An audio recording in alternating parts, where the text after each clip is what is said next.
all the distinguished heads of state and government, delegates, honored guests, I now open the joint third meeting of Cop29, third meeting of CMP19, and third meeting of CMA6.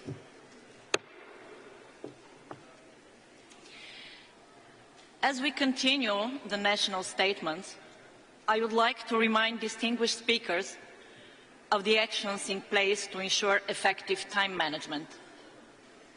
There is a 3-minute time limit for statements during the high-level segment. Statements should be as concise as possible, noting that full text of the official statements will be made available on the UNFCCC website. And finally, please note that heads of state or government who are not in the plenary at the time for delivery of their statements will be scheduled to speak at the end of all statements of the same category. Dear distinguished heads of state and government, delegates, ladies and gentlemen, honored guests, let us begin. Please take your seat.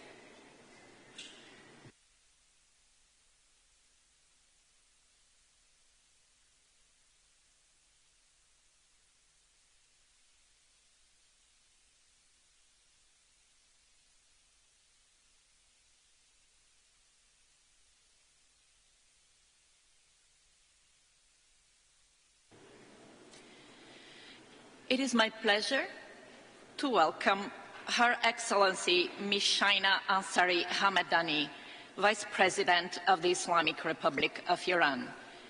Your Excellency, you have the floor.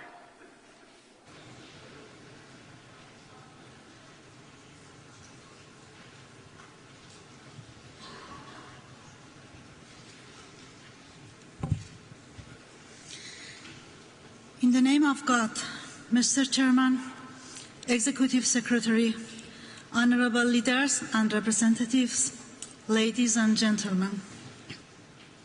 First, I would like to express my gratitude to the government and the people of Azerbaijan for hosting COP29, which would provide an opportunity for inclusive actions with the principle of common but differentiated responsibilities to address global crises and challenges arising from climate change. The national sovereignty and priorities are key to address the global climate change challenges and to transform the global energy system. The continent should have equal access to the technologies, knowledge, investment and nuclear energy in order to increase the share of clean and renewable energy for achieving this goal. Therefore, illegal unilateral sanctions should not impede the efforts of member states in their strives. The illegal unilateral sanctions limits the ability of member countries to access and utilize global financial resources and to develop technology-based equipment. Until these sanctions are completely lifted, expecting adherence to environmental objectives of the Convention is unjustified and irrational. Therefore, I call upon all the member states to condemn these political measures and act on removing these restrictions. Ladies and gentlemen, Iran has taken numerous measures to address climate change threats with further initiatives underway. These include the issuance of general policies related to climate change management and green economy expansion by the highest authority in our country, as well as the inclusion of a national climate change management plan in the country's 7th five-year development plan. Additionally, implementing projects such as converting fossil fuel-based power plants to combined cycle power plants, reducing emissions in the oil and gas industry, expanding renewable solar and nuclear energy, and other similar actions are further effective steps we have taken. Mr. Chairman, We, the member states of the United Nations, have gathered here to address environmental challenges on our planet and to work together to reduce human suffering. But how can we achieve this goal when, in the past year alone, more than 43,000 people, more than half of whom were women, children, and infants, have been killed by the occupying Zionist regime? This is in addition to the recent casualties resulting from the regime's brutal attacks. Who can witness the environmental destruction in the occupied territories and deny its impact on regional and trans-regional climate change? The silence of Western countries maintained by adhering to double standards and selective policies is deeply troubling. Ladies and gentlemen, in conclusion, I would like to emphasize that our shared environment is a common bond and precious heritage for all of us. We hope that international community, free from political issues, will stand together, exchange knowledge, transfer technology, and facilitate accessing financial resources without discrimination and fully lift unilateral sanctions against countries, particularly the Islamic Republic of Iran. However, we cannot forget the fact that the current climate situation of the world is the result of the industrial policies of few developed countries, and developing states shall not be deprived of their right to development because of what others have done. Once again, we emphasize that if this conference should intend to prove its goodwill in striving for a better future for all, while persisting on avoiding double standards to achieve meaningful actions by all countries to achieve these goals. Thank you.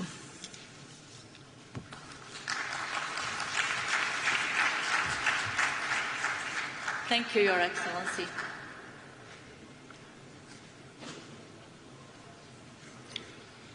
It is my pleasure to welcome now His Excellency Mr. Joseph Ondaut Ber, Vice President of Gabon.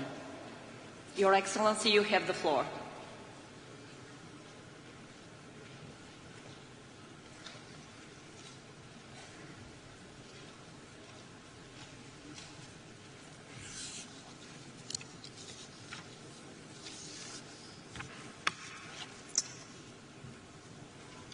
Monsieur le Président de la President of the Republic, Secretary General of the United Nations, Your Excellencies, ladies and gentlemen, heads of government, distinguished delegates, ladies and gentlemen, it's an honor for me to express on behalf of the President of Gabon and Head of State, Brice Oligui Nguema, this statement. He's unable to attend because of other commitments, but please accept his very sincere apologies and his wishes for a full success of the meeting. And we also have to discharge a debt by expressing warmest thanks to His Excellency Mr. Ilham Aliyev, the President of the Republic of Azerbaijan, both in my own name and on behalf of my country, for the very warm welcome and the hospitality extended to myself and my delegation since we arrived. Your Excellencies, ladies and gentlemen, as we meet in Baku, humanity continues to face unprecedented environmental challenges. Indeed, biodiversity loss is quickening, with 70% of wildlife disappearing, and climate change continues with constantly increasing temperature records, and this year the hottest on record. And pollution is spreading around the world, especially with plastics, which is more than 90% of marine pollution, and this affects all countries of the world without exception. Your Excellencies, ladies and gentlemen, multilateralism is the only weapon at our disposal in this long and uncertain war. And today we may have the knowledge, so let's use the necessary strategies and resources. The technological terms, first of all, with the deployment of renewable energies and environmental plans with nature-based solutions, and the key role played by our oceans and forests. Your Excellencies, in financial terms, notwithstanding a small drop in 2022, world wealth continues to grow, and we cannot afford to fail, therefore. Your Excellencies, ladies and gentlemen, the Gabonese population is suffering from an increase in sea levels and flooding and rainfall increases. All of this has a lasting effect on the quality of life of our people and exacerbates the conflict between man and nature. And we continue to fight for both. That is why our forestry has remained stable, and we've spared no effort to have major land and marine protected areas.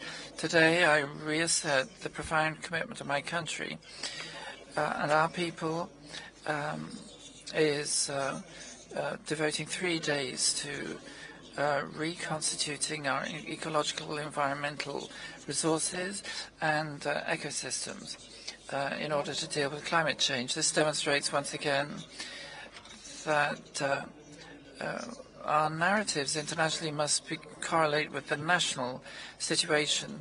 Nonetheless, we won't be able to maintain this commitment unless international solidarity is forthcoming. The survival of the planet depends on our ecosystems and on the commitment of countries, given their historic responsibility. And success depends on a more ambitious financial architecture, which means a deep-seated reform of the international financial system for a greener global economy and innovation and flexibility in funding for climate change actions, especially through restructuring of debt. And there needs to be respect for a new and bold NCQG. Your Excellencies, climate change requires collective action based on trust, fairness and shared responsibilities. Hence, our conviction that we need to go beyond our own interests to give humanity the chance again to show its greatness in the face of global crisis. Thank you. Thank you, Your Excellency.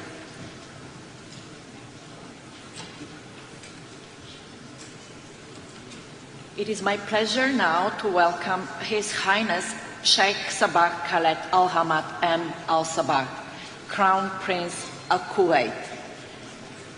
Your Highness, you have the floor.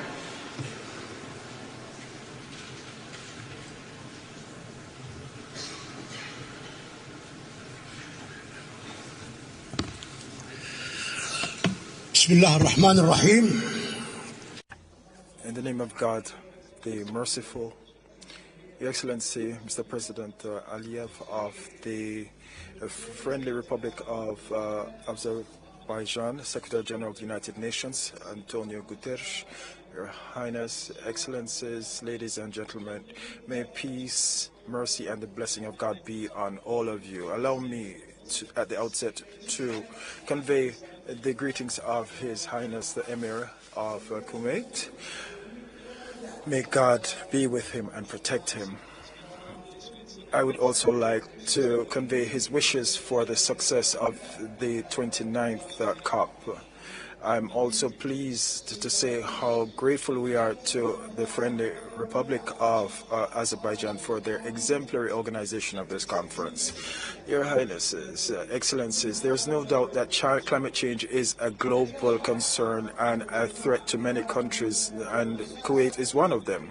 Indeed, the effects of climate change are showing up in more and more blatant ways, in tangible and accelerated ways. We're seeing a rise in temperature and dust storms, and because of the lack of rain. And these are all phenomena that are impacting the daily lives of our people. And it is in this perspective that Kuwait is aiming for environmental sustainability, and we will be keeping all our commitments under all our agreements, including Kyoto.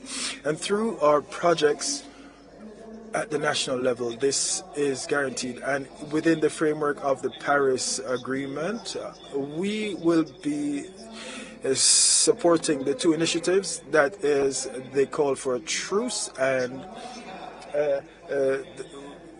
we invite developed countries to abide by their commitments under the Framework Convention and to offer financial and technical support to LDCs and developing countries and to help them to develop their capacity. This is essential to help them to tackle the effects of climate change and to also implement their nationally determined contributions.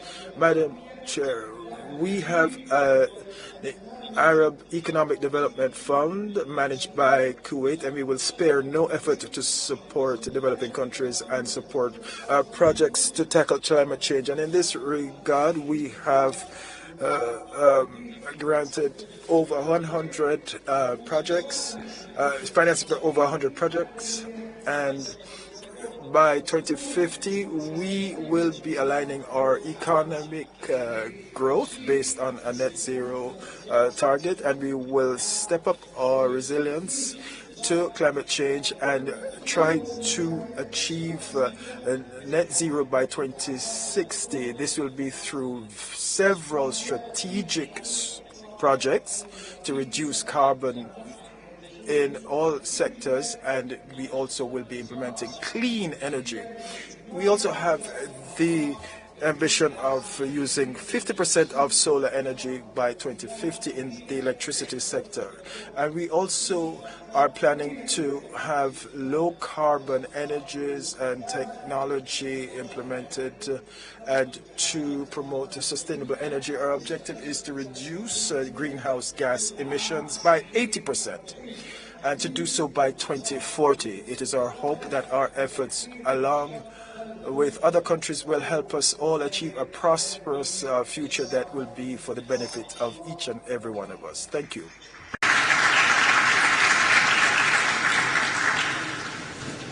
Thank you, Your Highness.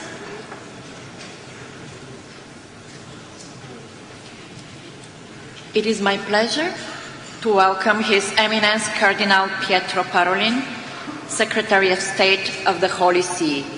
Your Eminence, you have the floor.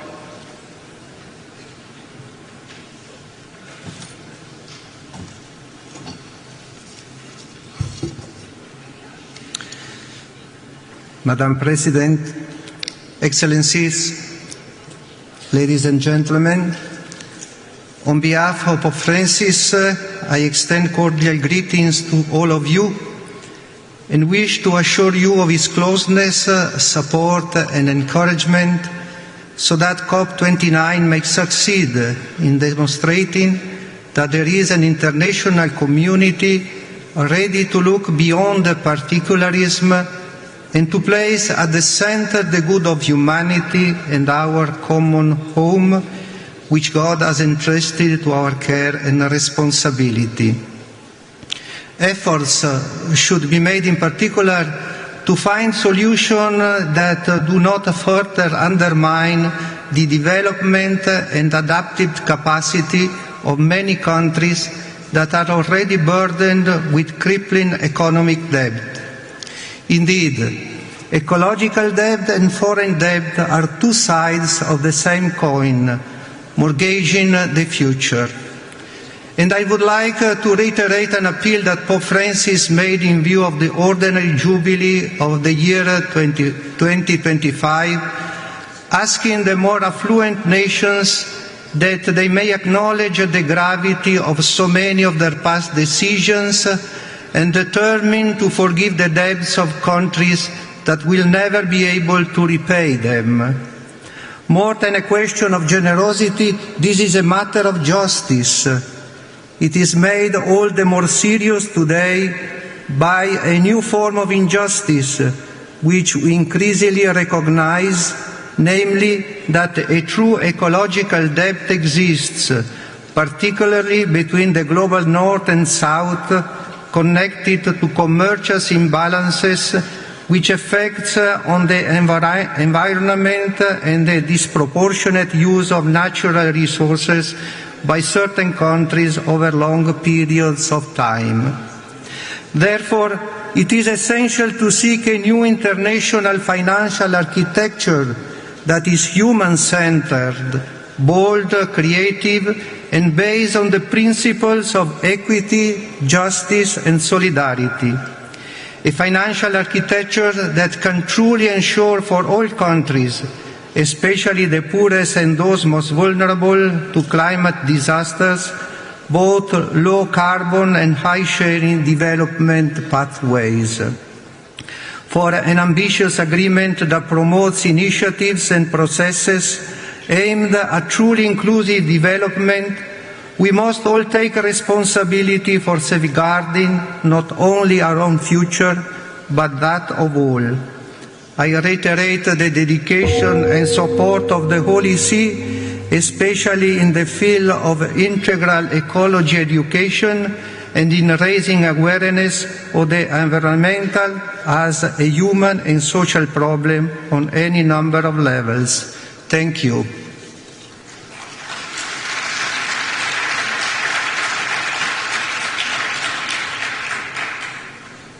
Thank you, Your Eminence. And it is my pleasure now to welcome His Excellency Mr. Andrej Plenković, Prime Minister of Croatia. Your Excellency, you have the floor.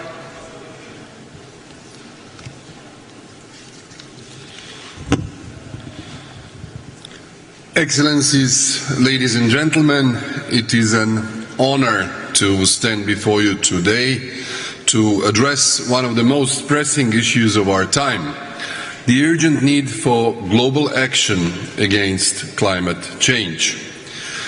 Our future depends on how boldly we act today. Croatia is committed to decarbonizing its energy system and accelerating its green transition. With the International Energy Agency warning of an imminent peak in fossil fuels, shifting away from them is not only climate-wise, but an economic necessity. We are doing our part by supporting our neighbors, starting with Bosnia and Herzegovina, to boost climate resilience and strengthen mitigation. Our achievements and investments in renewable energy reflect our dedication. In 2022, renewables made up 29.5% of our energy consumption, a figure that continues to grow. With projects like green hydrogen and geothermal development, we aim for 42.5% renewables by 2030. To manage intermittency sustainability, investment in pumped storage hydropower is crucial, and Croatia has strong potential in this area. Our efforts show that economic growth and environmental responsibility can coexist. Croatia has decoupled its strong growth from CO2 emissions, maintaining a carbon footprint well below the EU average. We are committed to protecting our environment and biodiversity, working to safeguard 30% of the Adriatic Sea under the Global Biodiversity Framework. We extend our energy commitment internationally, exemplified by the Clean Energy for EU Islands initiative launched during our EU Council presidency. We are advancing cutting-edge technology that transforms plastic, textiles, sludge and non-recyclable biogenic waste into zero-emission hydrogen. This innovation tackles pollution and energy excess while reducing methane emissions. Another crucial area in addressing climate change and adapting it to its impacts is improving energy efficiency in housing. Residential energy use remains a major source of greenhouse emissions and energy consumption, requiring much greater efforts. At Cop29, financial considerations are critical, but our most valuable resource is time. We must act now. Croatia is pushing for carbon neutrality, expediting solar and wind energy deployment with an environmental vulnerability map and turning commitments into tangible action. Sustainable development must integrate environmental, social and economic dimensions. We rank 8th among 193 UN countries for sustainable development goals, achieving 3.6 GDP growth and proving that green growth is possible. We are embedding sustainability into our financial frameworks to drive our green and digital transition. At this COP, setting an inclusive climate finance target that addresses developing countries' needs and attracts investments is vital. Over the past year, catastrophic floods in Spain, Bosnia and Herzegovina, as well as in southern Croatia, have shown the devastating impact of rising temperatures. The Mediterranean, one of the most vulnerable regions, calls for urgent action. We welcome the establishment of a dedicated Mediterranean portfolio in the upcoming European Commission, led by Croatian Commissioner Madame Šuica. This initiative will strengthen EU coordination in the region, particularly in addressing climate change and its impact.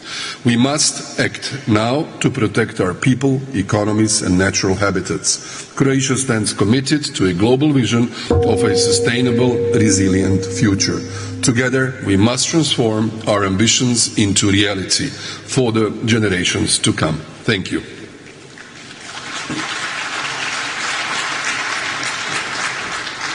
Thank you, Your Excellency. And it is my pleasure now to welcome His Excellency Mr. Petr Fiala, Prime Minister of Czechia. Your Excellency, you have the floor.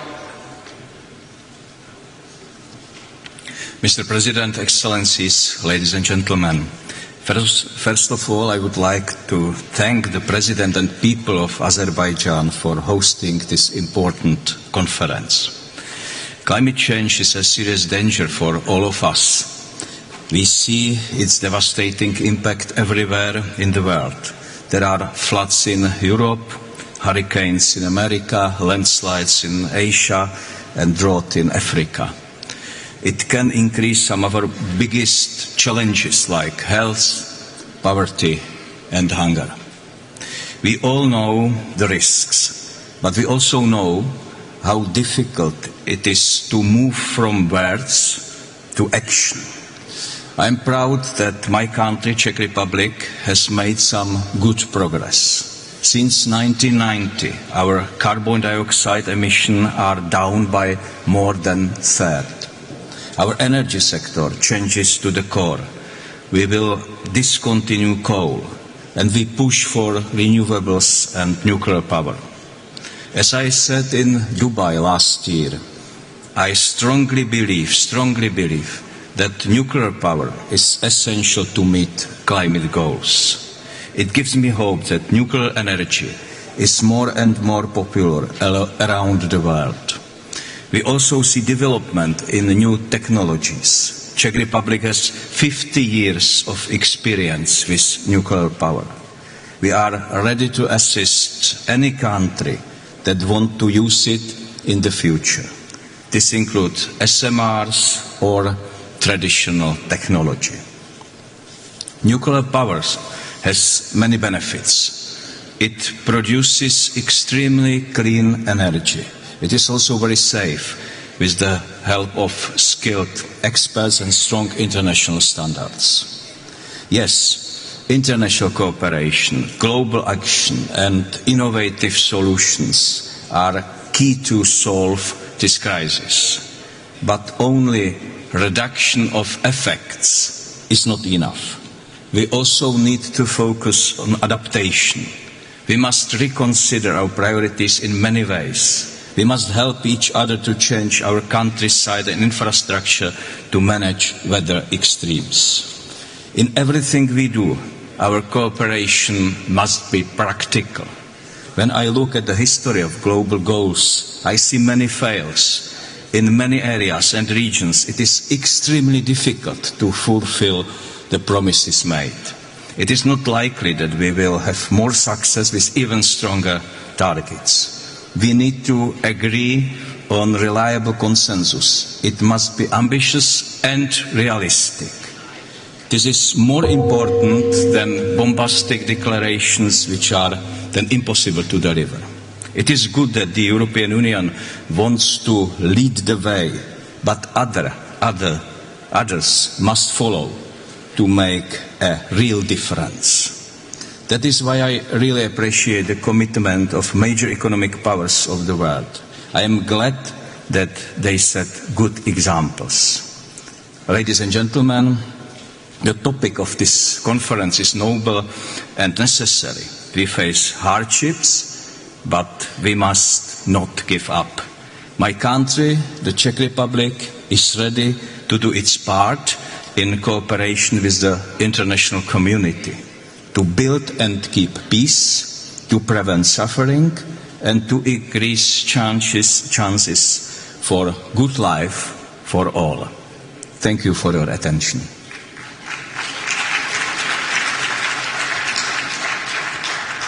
Thank you, Your Excellency. It is my pleasure to welcome His Excellency Mr. Mostafa Kamal Madbouli, Prime Minister of Egypt. Your Excellency, you have the floor.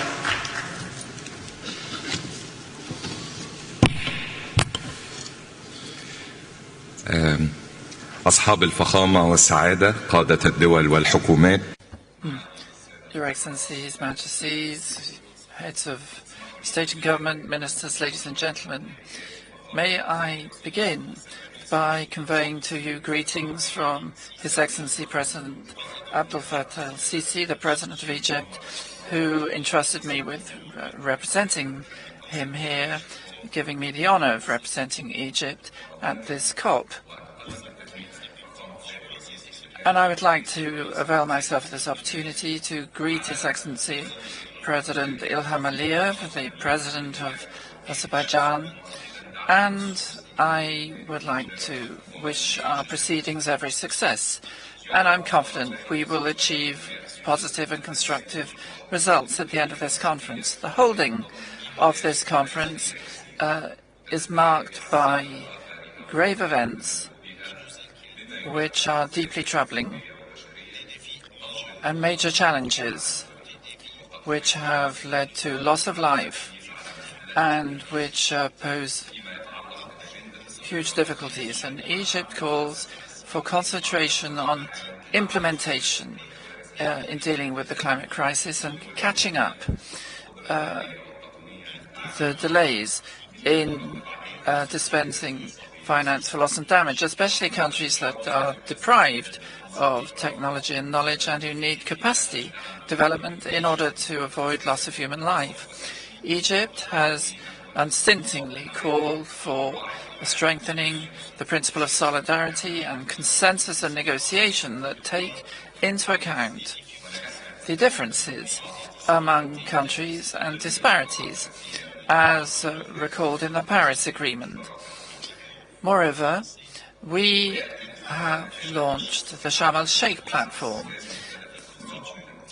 This conference is an additional opportunity now to strengthen efforts for implementation pursuant to the Paris Agreement, and it therefore behoves us to guarantee funding for the developing countries, because when it comes to the African continent, we see that some 5% of its GDP is taken up by dealing with climate change. Egypt, ladies and gentlemen, seeks to ensure that there is an overall national process which takes into account environmental aspects, and we've launched a strategic initiative for 2030 and green transformation projects, as well as projects based on strengthening partnerships for producing renewable sources, so that by 2030 it amounts to 48%. Egypt has launched a national platform and project, Niue as it's called, which means we shall implement, based on environmental projects and sustainable transportation in the main Egyptian cities. The African countries in general are suffering from a dearth of funding and are dealing with real problems in implementation, and they are called upon to take emergency measures which do not take into account disparities in terms of capacity. And we stress the need for us to have quantitative and qualitative goals, and the main goal must be met first and foremost by the developed countries. And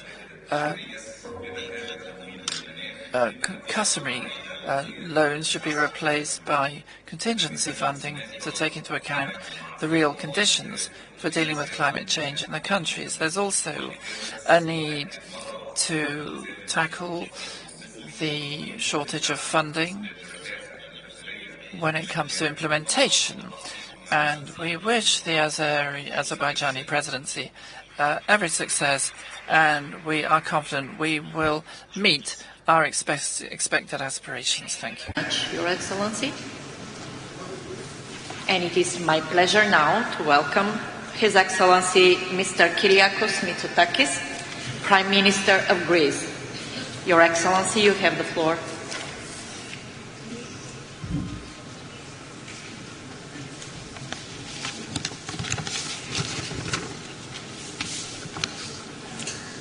Thank you, Madam President. Excellencies, ladies and gentlemen, we meet again at a pivotal moment. The climate is changing, and we are reminded of this fact almost weekly when another tragedy hits some part of the globe. And this reality gives our deliberations a new sense of urgency. Greece is a pioneer when it comes to the energy transition. Our emissions are down 45% versus 2005. Lignite used to provide much more than 50% of our power generation. Its share today is just 6%. We now rely on wind and solar for almost half of our electricity. We're insulating our houses and building a carbon capture value chain for our industry. And Greece is all in on the energy transition. Yet, to move forward, we must put this transition on a firmer ground. This is the challenge that I see. How can we deliver a transition that our citizens can accept and our companies can afford? How can we avoid a political backlash against this ambitious project? And we see this problem in Europe. Europe is a leader in renewable energy, but we still have higher energy prices than anyone else. We are the only region to impose a heavy tax on emissions. We are almost alone in defending the rules of free trade. Yet Europe accounts for a diminishing share of global emissions, only 6% in 2023. We cannot drive ourselves into industrial oblivion. Net zero must be part of a broader European strategy and not the other way around. We need a smart Green Deal, and I see 4 urgent recalibrations to get us there. First, Europe and the world must be more honest about the trade-offs involved in the energy transition.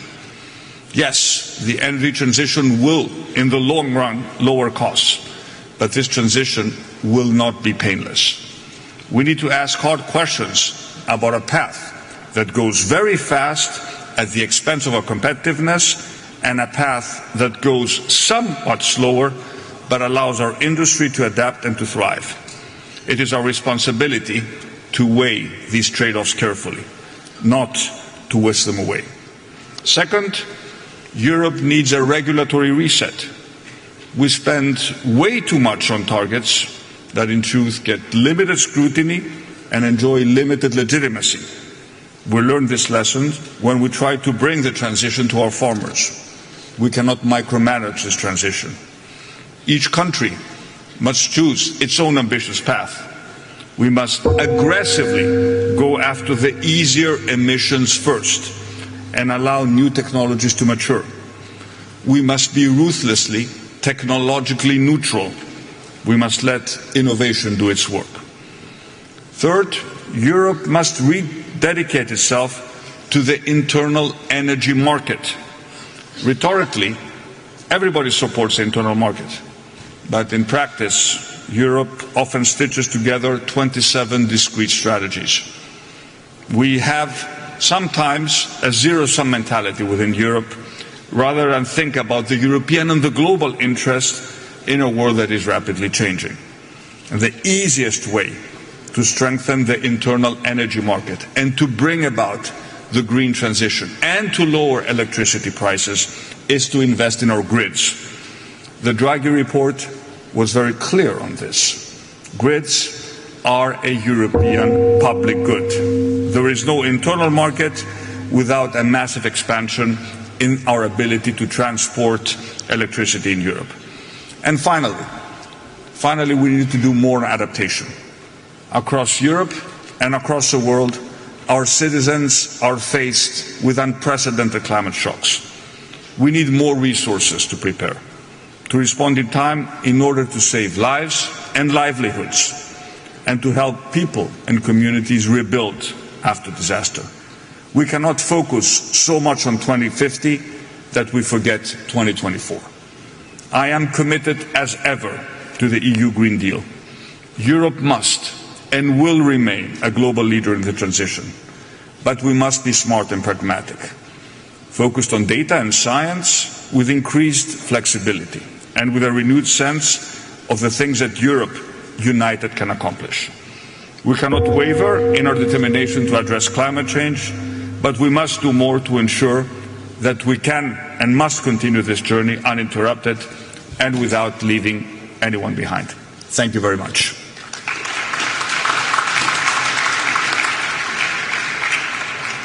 Thank you, Your Excellency. It is my pleasure to welcome Her Excellency Ms. Giorgia Meloni, Prime Minister of Italy. Your Excellency, you have the floor.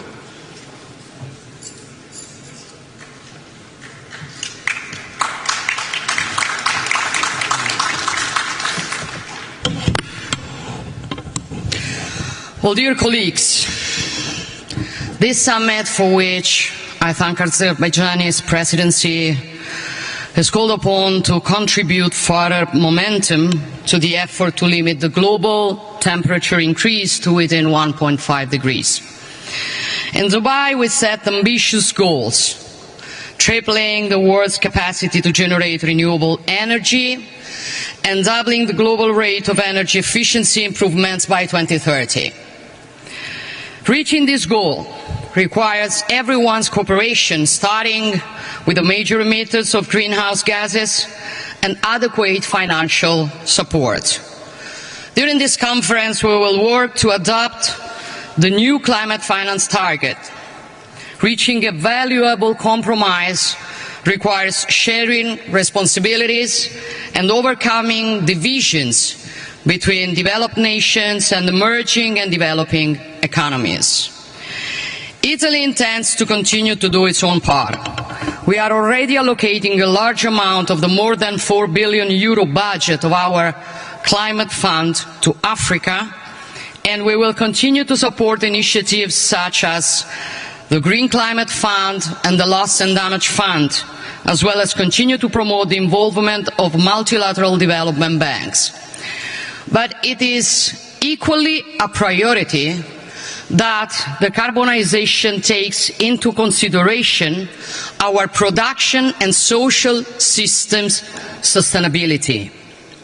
We must protect nature with man at its core. An approach that is too ideological and not pragmatic on this matter risks taking us off the road to success.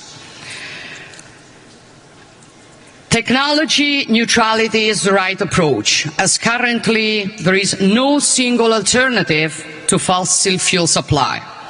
We must have a realistic global outlook. The world population will reach 8.5 billion by 2030, and global GDP will double in the next decade. This will boost energy consumption, also considering the increasing demand for artificial intelligence development. We need a balanced energy mix to enhance the transition process.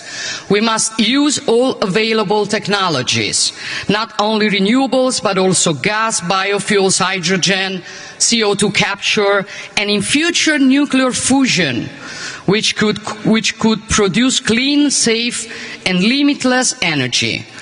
Italy is at the forefront on nuclear fusion.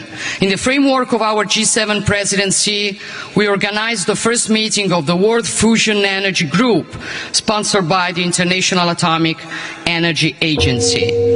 We intend to relaunch this technology, which could be a game changer, as it can turn energy from a geopolitical weapon into a widely accessible resource. And then let's work for a new energy diplomacy to multiply opportunities for cooperation between the global north and the global south. Our destinies are interconnected, and from energy connections we can draw great opportunities. This is the reason why the Climate Energy Nexus is one of the pillars of our Mattei Plan for Africa, the peer-to-peer cooperation strategy that Italy is pursuing, and that I am very pleased to see Azerbaijan as president of the Cop29 as valued as part of the Climate for Peace initiative.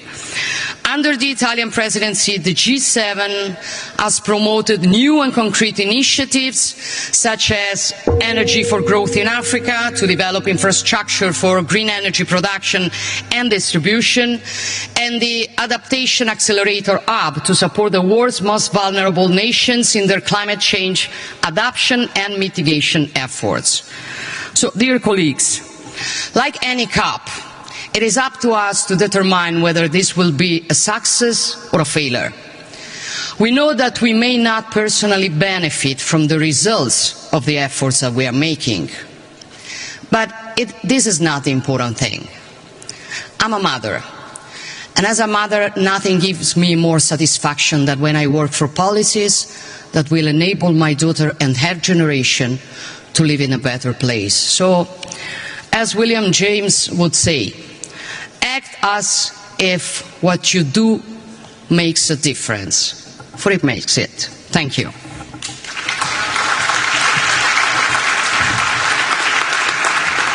Thank you, Your Excellency. It is my pleasure to welcome His Excellency Mr. Dalton Emani Makamau Tajalagi, Prime Minister of Niue. Honourable Chair, Excellencies, distinguished guests and delegates, Salam. I bring you all Pacific greetings from my government and the people of Niue. Cop29 President, the government and the people of Azerbaijan, I thank you for the warm welcome and a great hospitality. Mr. President, as we gather to confront climate change together, we must ask, are we truly standing united with unwavering commitment to address and shared crisis impacting islands, territories and continents alike? The goal of staying below 1.5 degrees is slipping away from our grasp. For Niue and the Pacific region, climate change is our greatest threat. Despite the challenges of COVID-19 recovery, we continue to face mounting impacts and threaten our survival and resilience. We must work together to preserve our planet for future generations. Niue, one of the world's smallest emitters, bears some of the harshest consequences. IPCC 2023 synthesis report, it says while it is stark, it thus offers hope, only if we act with urgency. The report predicts that 127 billion will be needed annually by 2030 for adaptation in developing nations. However, adaptation financing remains below half of this need, currently under $50 billion.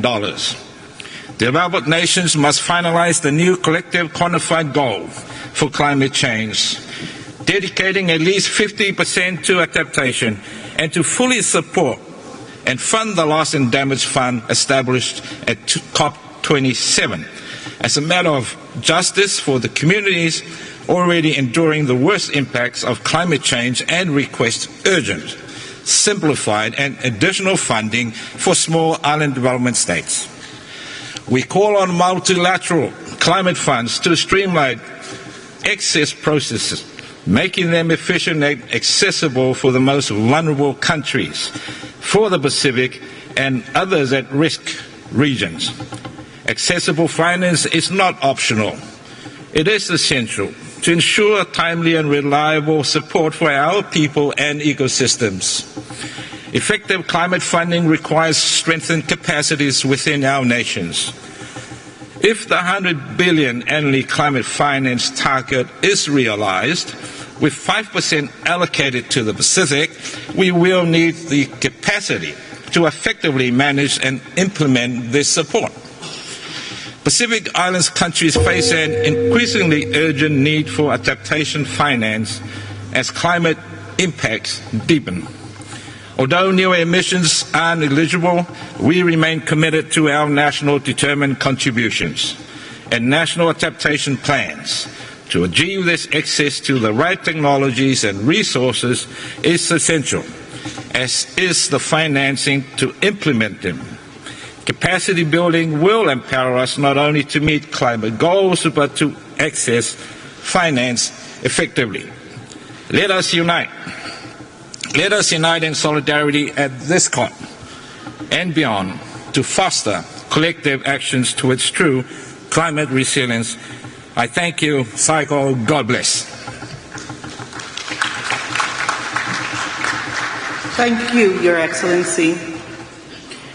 It is my pleasure to welcome His Excellency Mr. Philip Edward Davis, Prime Minister of the Bahamas. Your Excellency, you have the floor.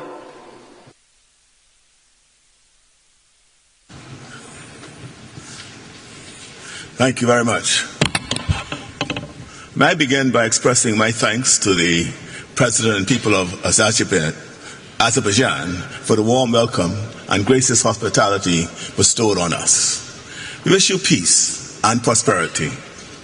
Your Excellencies, this past year has been the hottest in recorded history. For the first time, for more than 12 months, global temperatures have exceeded the warming threshold of 1.5 degrees Celsius. We are dangerously close to a line beyond which there is no return, a line that separates the world as we know it from a world that will be unrecognizable. Our choice today will either be remembered as the moment we step forward together or as the instant we allow the world to slip from our grasp. How will they judge us? Will they say we were too timid, too divided to say what we had the power to protect? Already the catastrophic climate events witnessed around the world have led to major loss of life, property, infrastructure. And yet we persist in responding to these events as though they are merely unfortunate, isolated, and national. I ask you to look beyond borders, beyond flags. The fires that devour your forests, the hurricanes that shatter our homes are not distant misfortunes, but shared tragedies. What we endure, you endure. What we lose, you lose. And if we fail to act, it will be our children and grandchildren who bear the burden, their dreams reduced to memories of what could have been because of what we have saved. This is the fundamental principle underpinning this United Nations framework. None of us can achieve a solution by acting on our own, and none of us can escape the obligation to act in the best interest of ourselves and each other. Our survival is in our hands, and hope lies not in waiting, but in moving forward with the fierce determination to secure a future that humanity deserves. In order to protect that shared interest, now and into the future, urgent, serious action is needed to reduce carbon emissions. We know this. We know this. A continuation of current practices will lead to catastrophic rise in temperature of up to 3.1 degrees Celsius above pre-industrial levels. The current nationally determined commitments made for 2030 are not being met. Even if they were, you would still face a rise in temperature of 2.6 degrees Celsius or more. It is still technically possible to meet the goal of 1.5 degrees Celsius, but only if there is a G20-led massive global mobilization to cut all greenhouse gas emissions, as they are responsible for 80% of all carbon emissions. It is possible, but they would need to act dramatically and decisively, and action would need to start today. In the face of all of this, we still refuse to give up, refuse to lose hope. We cannot accept that our survival is merely an option. And so, in the Bahamas, we continue to play our part.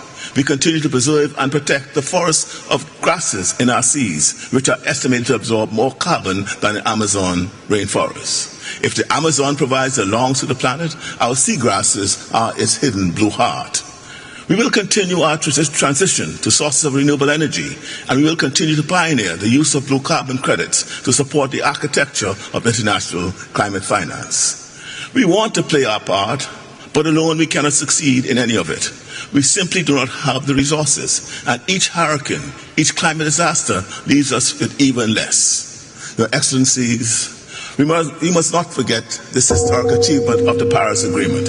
In Article 9, the special circumstances of small island developing states and least developed countries were addressed in its climate finance provisions. The numbers paint a clear picture. Small island states have spent 18 times more in debt repayments than they have received in climate finance. Our special circumstances require more action, not less. These provisions must urgently now be fully operationalized, along with the other funding commitments previously made. Merely describing the circumstances is not enough. And even as we now approach the 11th hour of an agreement, we are deeply concerned that some of the parties now systematically seek to erase this fundamental provision of the Paris Agreement. The greatest challenge we face isn't just political will, it's political change. We are witnessing governments come to power that are retreating from climate commitments, dismissing the Paris Agreement, and turning inward. This isn't a crisis we can afford to address sporadically, nor is it a battle that can be won in isolated chapters, written and erased with every election. If we leave climate action to the whims of political cycles, our planet's future becomes precarious, very precarious. The climate crisis does not pause for elections or to accommodate the sway of changing political ideas or tides. It demands continuity, commitment, and most of all, solidarity. Excellencies, the world has found the ability to finance wars, the ability to mobilize against pandemics. Yet when it comes to addressing the most profound crisis of our time, the very survival of nations, where is that same ability? It is time to turn ambition into action, promises into plans, and plans into survival. Thank you. Thank you, Your Excellency. It is my pleasure to welcome His Excellency Mr. Fileti Pinatala Tio, Prime Minister of Tuvalu. Your Excellency, you have the floor.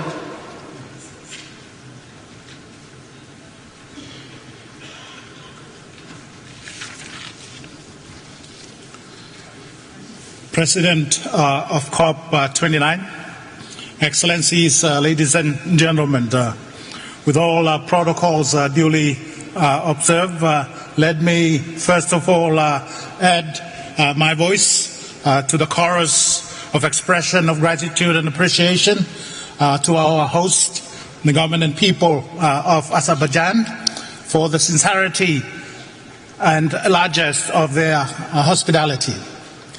President, I am delighted and indeed honored to speak at this Leaders Summit for the first time as the Prime Minister of Tuvalu, a leader of a country that is not only one of the most vulnerable countries to the impact of climate change, but of a country that is also forecasted for more than 50% of its land territory to be regularly flooded by regular tidal surges in a matter of a mere 26 years' time, by 2050. So, President, I am acutely conscious and aware of the greenhouse emission trajectory we are on. We must therefore accelerate our climate action. This COP must be the COP that put us back on track to a 1.5 degree Celsius trajectory. And there is no time to waste. We must learn and respond appropriately to the lessons from the global stocktake. A clear direction from this COP is necessary, if not imperative, to urgently accelerate the deployment of renewable energy and energy efficiency technologies. As the Finance COP, we must conclude the new collective quantified goal on finance to ensure that it delivers the necessary finance to support developing countries meet ambitious mitigation and adaptation goals. It must also deliver the necessary loss and damage and recognize the special circumstances of LDCs and SITs. On the issue of loss and damage, this COP29 must deliver a clear process to ensure the necessary finance will be delivered to the loss and damage fund. We call for a consultation process that will explore innovative sources of finance for the loss and damage fund. This COP must also deliver a clear set of decisions on Article 6 relating to carbon markets. We need decisions that provide us with the necessary transparency and regular reporting that will instill confidence and assurance that the system is working. President, we would also like to see clear progress on gender issues. Likewise, Tuvalu upholds the noble UN principle of not leaving anyone behind. And in that vein, Tuvalu supports the inclusion of the Republic of China, Taiwan in the COP and related processes and in the UN and its specialized agency. Tuvalu sincerely hope that this COP's concluding decisions will deliver a clear signal that the world is promptly phasing out fossil fuel. Because for Tuvalu and similarly placed country, there is simply no time to waste. I thank you, President. Thank you, Your Excellency. It is my pleasure to welcome His Excellency Mr. Gaston Alfonso Brown, Prime Minister of Antigua and Barbuda.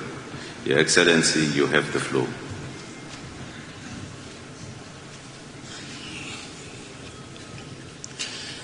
Distinguished ladies and gentlemen, climate change is the single greatest existential threat of our time. Global temperatures are racing past the 1.5 degree threshold, with each year setting new heat records. For nations like Antigua and Barbuda, these are no longer warnings. They are devastating daily realities. Every year of inaction compounds our vulnerability and deepens the injustice that we endure. We cannot wait any longer for empty pledges to become meaningful action. For decades, wealthy nations pledged $100 billion annually to support vulnerable countries, yet these promises have largely gone unfulfilled.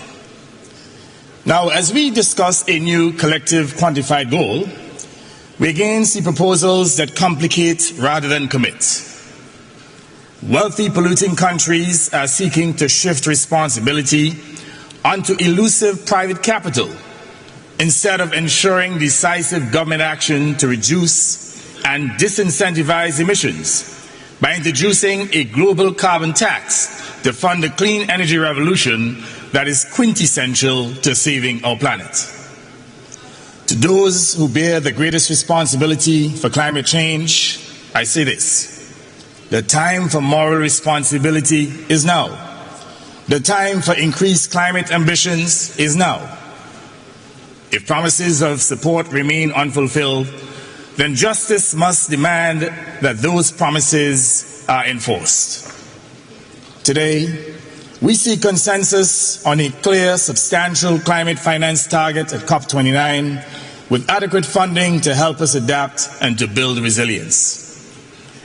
We are calling not for loans that deepen our debt burden, but for direct investments in the form of compensatory grants to build back more resilient infrastructure that were damaged repeatedly by catastrophic climate events. This financing must be equitable, accessible, and debt-free if we are to achieve climate justice. We cannot continue to hear the same promises as our islands suffer and descend into despair. In the absence of real action from those most responsible for climate change, vulnerable nations are turning to international law. That is why, with a favorable opinion from ITLAS, affirming the duty of states to protect the marine environment, we will appear before the ICJ in December in solidarity with Vanuatu as champions of their case. If voluntary pledges remain broken, then international law will be our pathway to justice. This is no longer a choice. It is a necessity when commitments go unmet. My small island bears a disproportionate burden in this crisis. Nonetheless, we're determined to utilize our limited resources to build resilience to climate extremities, for we are resolved to secure our nation and our future.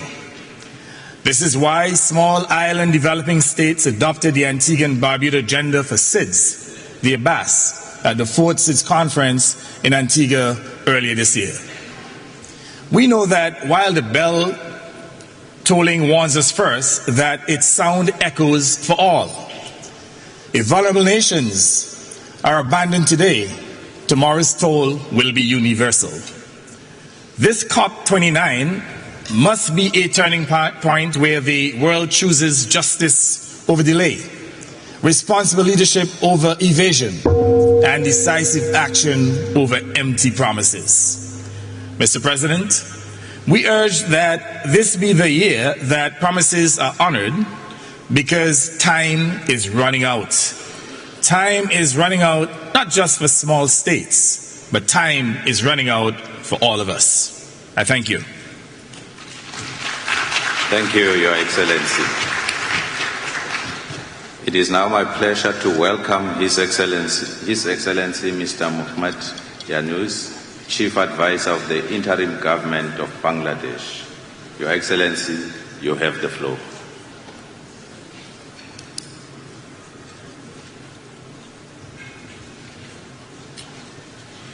Thank you.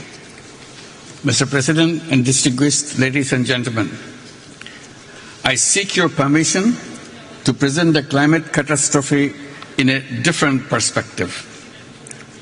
This perspective will take us from fixing climate destruction to stopping the further carnage. It's a big task and raises big questions. I seek your indulgence to share with you my long-standing dream of creating a world of 3 zeros. Our civilization is at a grave risk as we continue to promote self-destructive values. We need to mobilize our intellectual, financial, and youth power to lay the foundation of a new civilization, a self-preserving and self-reinforcing civilization. We, the human inhabitants of this planet, are the cause of the destruction of the planet. We are doing it deliberately. We have chosen a lifestyle which works against the environment. We justify this with an economic framework which is considered as natural as the planetary system. That economic framework thrives on limitless consumption. In order to survive, we need to create another civilization, another culture, a counterculture which is based on a different lifestyle. It will be based on zero waste. It will limit consumption to essential needs, leaving no residual waste. This lifestyle will also be based on zero carbon, no fossil fuel, only renewables. This will be an economy based primarily on zero personal profit, or that is on social businesses. This business, social business, is defined as a non-dividend business addressed to solve social and environmental problems. It will facilitate entrepreneurship for the youth. Young people will get prepared through new education of entrepreneurship. Education of creating job seekers will be replaced by entrepreneurship-focused education. Safety of environment needs a new lifestyle. That lifestyle would not be imposed. It will be a choice. Young people will love that lifestyle as a matter of choice. Each young person will grow up as a 3-0 person. Zero net carbon emissions, zero wealth concentration, through building social businesses only, and zero unemployment by turning themselves into entrepreneurs. Each person will grow up as a 3-0 person and will remain a 3-0 person all his or her life. That will create the new civilization. It can be done. All we need to do is to accept a new lifestyle consistent with the safety of the planet and all who live on it. Today's generation of youth will do the rest. They love their planet. I hope you'll join me in this dream.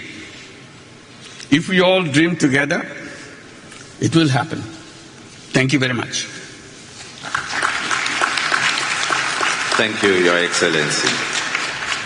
It is my pleasure to welcome His Excellency, Mr. Irakli Kobakidze, Prime Minister of Georgia. Your Excellency, you have the floor. Dear Mr. President, Excellencies, ladies and gentlemen, it's my honor to address you on behalf of Georgia. At the outset, I would like to express my heartfelt gratitude to His Excellency, Mr. Ilham Aliyev, President of the Republic of Azerbaijan, His Excellency Mukhtar Babayev, Cop29 President-designate, as well as the government of the Republic of Azerbaijan for their generous hospitality and for making this conference in Baku an outstanding success. This event marks a significant milestone, as it is the first time that a country from the South Caucasus region is hosting the conference of the parties to the United Nations Framework Convention on Climate Change. I would like to wish Azerbaijan every success in guiding us towards a fruitful and ambitious outcome at COP29, fostering a collaborative spirit and constructive dialogue throughout the negotiations. This conference comes at a critical juncture as climate change emerges as one of the most pressing challenges of our era, demanding the urgent global action and cooperation to confront its far-reaching consequences. Regrettably, along this journey, armed conflicts not only lead to profound humanitarian crisis, but also disrupt and slow the world's effort to combat climate change. Escalating impacts of climate change, including the rapid melting of glaciers and rising sea levels, are profoundly disrupting economies of the developing countries and jeopardizing the livelihoods of particularly vulnerable nations and communities. Regrettably, Georgia is no exception in facing harsh repercussions of climate change. In the recent years, acknowledgement of the links between human rights and the environment has greatly increased. During Georgia's presidency of the Council of Europe in 2019-2020, one of the 4 priorities was human rights and environmental protection. In the final declaration by the presidency of the Committee of Ministers, the Council of Europe's role as the guarantor of our common pan-European legal framework was underscored, emphasizing its responsibility in integrating environmental dimensions into human rights initiatives and promoting a rights-based approach to environment protection. This declaration laid the foundation for significant advancements in environmental protection within the Council of Europe. The Constitution of Georgia singles out the right to the environment as a basic right, while in the constitutions of a number of leading countries, the right of life is used when discussing the right to the environment. So does the European Court of Human Rights. In response to these urgent challenges, it's crucial that we remain steadfast in our commitment to halve global greenhouse gas emissions by 2030. Achieving this goal is critical if we are to limit global warming to the 1.5 degrees Celsius target set by the Paris Agreement. The government of Georgia is dedicated to fulfilling its national commitments by taking concrete actions to implement the Paris Agreement. To this end, Georgia is committed to submitting its third-generation nationally determined contributions by 2025, consistent with the aim of limiting global warming to within the 1.5 degrees Celsius limit and advancing the vision of Europe as the first continent to achieve net zero emissions. In preparing the new NDC, the government of Georgia is actively engaging key stakeholders by embracing an inclusive, whole-of-society approach. Regrettably, due to the ongoing illegal occupation of Georgia's Abkhazia and Tkhanvali regions, the government is prevented from the possibility to implement similar measures in the mentioned regions, which consists of the 20% of Georgia's territories, with the aim to reduce harmful impacts of climate change and mitigate its implications. The outcome of the new collective quantified goal on climate finance will determine whether COP29 is viewed as a success. The ACQG must see a significant increase from the current $100 billion USD target and stimulate the alignment of global financial flows with the goals of the Paris Agreement. In this context, it's worth recalling that at COP28, it was acknowledged that developing countries would need close to $6 trillion USD by the end of this decade to efficiently address climate change. COP29 must also improve access to climate finance for developing countries and build capacity so that these countries can effectively utilize increased climate finance. In Georgia, we take our responsibility to address the climate crisis and have already undertaken significant steps to make a meaningful impact. Georgia is committed to ongoing efforts to mainstream climate action in the national budget through annual assessments, enabling us to measure the impact of climate change on our expenditures and economic development. This work identifies mitigation and adaptation costs and promotes partner collaboration, laying foundations for coordinating climate finance to enhance resilience and achieve NDC targets. Effective climate policy development alongside transformative programs and the decoupling of economic growth in developing countries depends heavily on the successful alignment of global financial flows with the Paris Agreement's objectives. Substantial financial support, technical assistance, and technology transfer to developing nations are all crucial for effective implementation of their ambitious climate targets. In conclusion, let me stress that Georgia is honored to participate in the COP taking place in our region. Let us begin the journey of turning our collective aspirations into meaningful results and a fight against climate change. We will work to support our neighbors and friends from Azerbaijan to achieve a successful outcome of COP29. Together, we are transforming South Caucasus region into the region of opportunities and success. Thank you very much. Thank you, Your Excellency. It is my pleasure to welcome His Excellency Mr. Siausi Ofakivahafulo Zovalani, Prime Minister of Tonga. Your Excellency, you have the floor.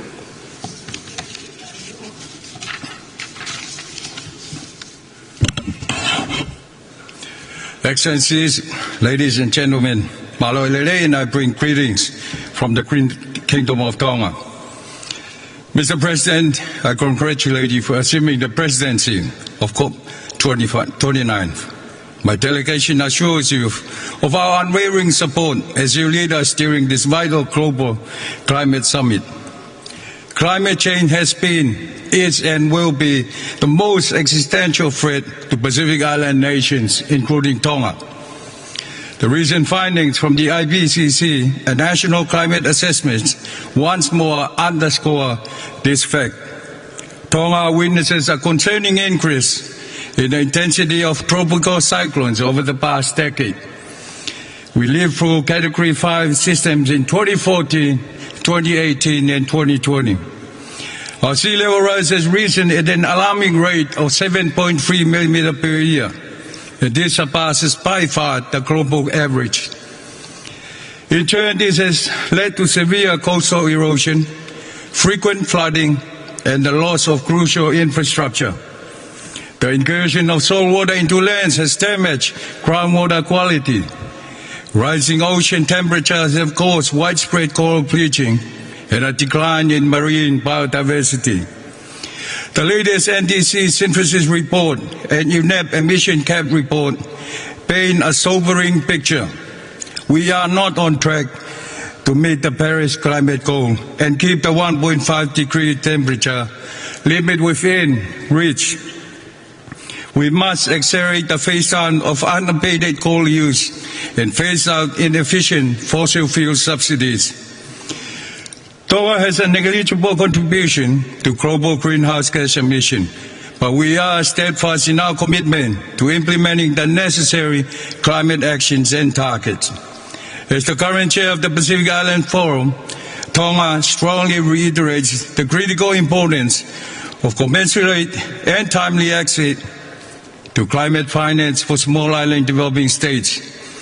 We reiterate our call on developed countries to fulfill their long-standing commitment to mobilize $100 billion annually.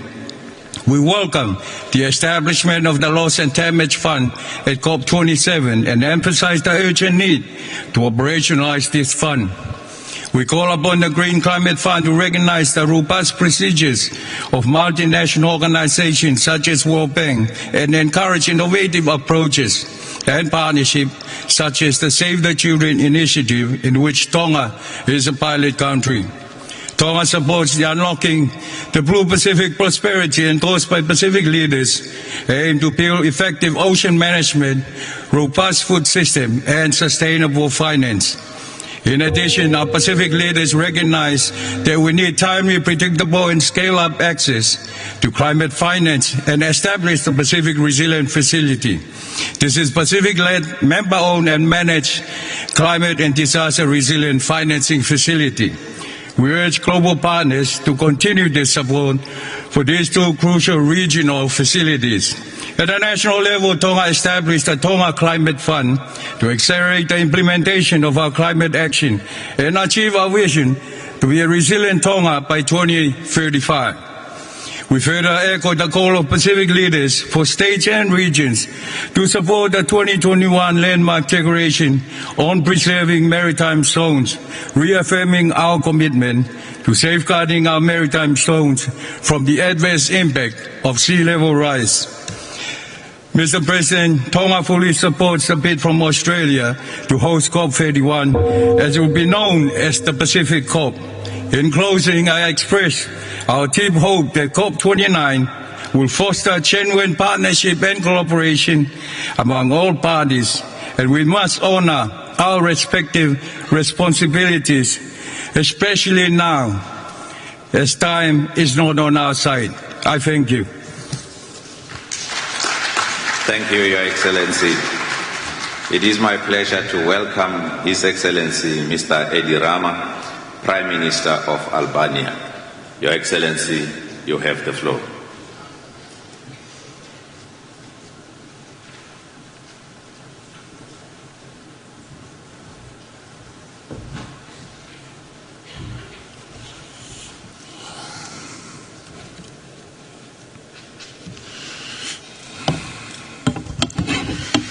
Well, I decided to leave aside my well-prepared speech because in the meantime, since yesterday, I was watching the silent TV screens in the Leaders' Lounge, where the organizers have thoughtfully added green plants above the comfortable couches. People there eat, drink, meet, and take photos together, while images of voiceless speeches from leaders play on and on and on in the background. To me, this seems exactly like what happens in the real world every day. Life goes on with its old habits, and our speeches full of good words about fighting climate change change nothing. Worse, as the UN Secretary General emphasized yesterday, carbon emissions actually increased last year from previous COP to this COP instead of decreasing. And ambitious goals are once again postponed in a world increasingly confused and deeply divided. I come here from a little country in the middle of Europe, Albania, where we are proud to have 100% renewable energy production. But what does it mean for the future of the world if the biggest polluters continue business as usual? Far be it from me to lecture anyone. After all, we are used to being lectured, not to lecturing others. But my point is, what on earth are we doing in this gathering over and over and over. If there is no common political will on the horizon to go beyond words and unite for meaningful action. And adding insult to the injury, some major and minor players even boycotted this annual global event. What does this mean? For a long time, we Albanians lived under the curse of a brutal history that left us in complete isolation. No individual rights, no freedom of movement, no hope for the future. Recently, we have been blessed with the company of the European Union, and for the first time in our history, freedom, individual rights, hopes and dreams have become part of our lives. But what is happening in Europe and around the world today doesn't leave much room for optimism. Though optimism is the only way of survival we Albanians know. And while my voiceless image plays on the silent TV screens of the beautiful lounge next to this room, I want to end by evoking here a story from Anas bin Malik. May Allah be pleased with him, and I'm a Catholic by the way, who narrated that the Prophet Muhammad, peace be upon him, said, if the day of judgment comes while one of you has a sapling in his hands, if he is able to plant it before it comes, let him plant it. Thank you very much.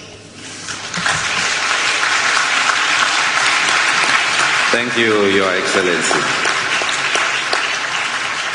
It is my pleasure to welcome His Excellency Mr. Patrice Emery Trovoada, Prime Minister of São Tomé and Príncipe. Your Excellency, you have the floor.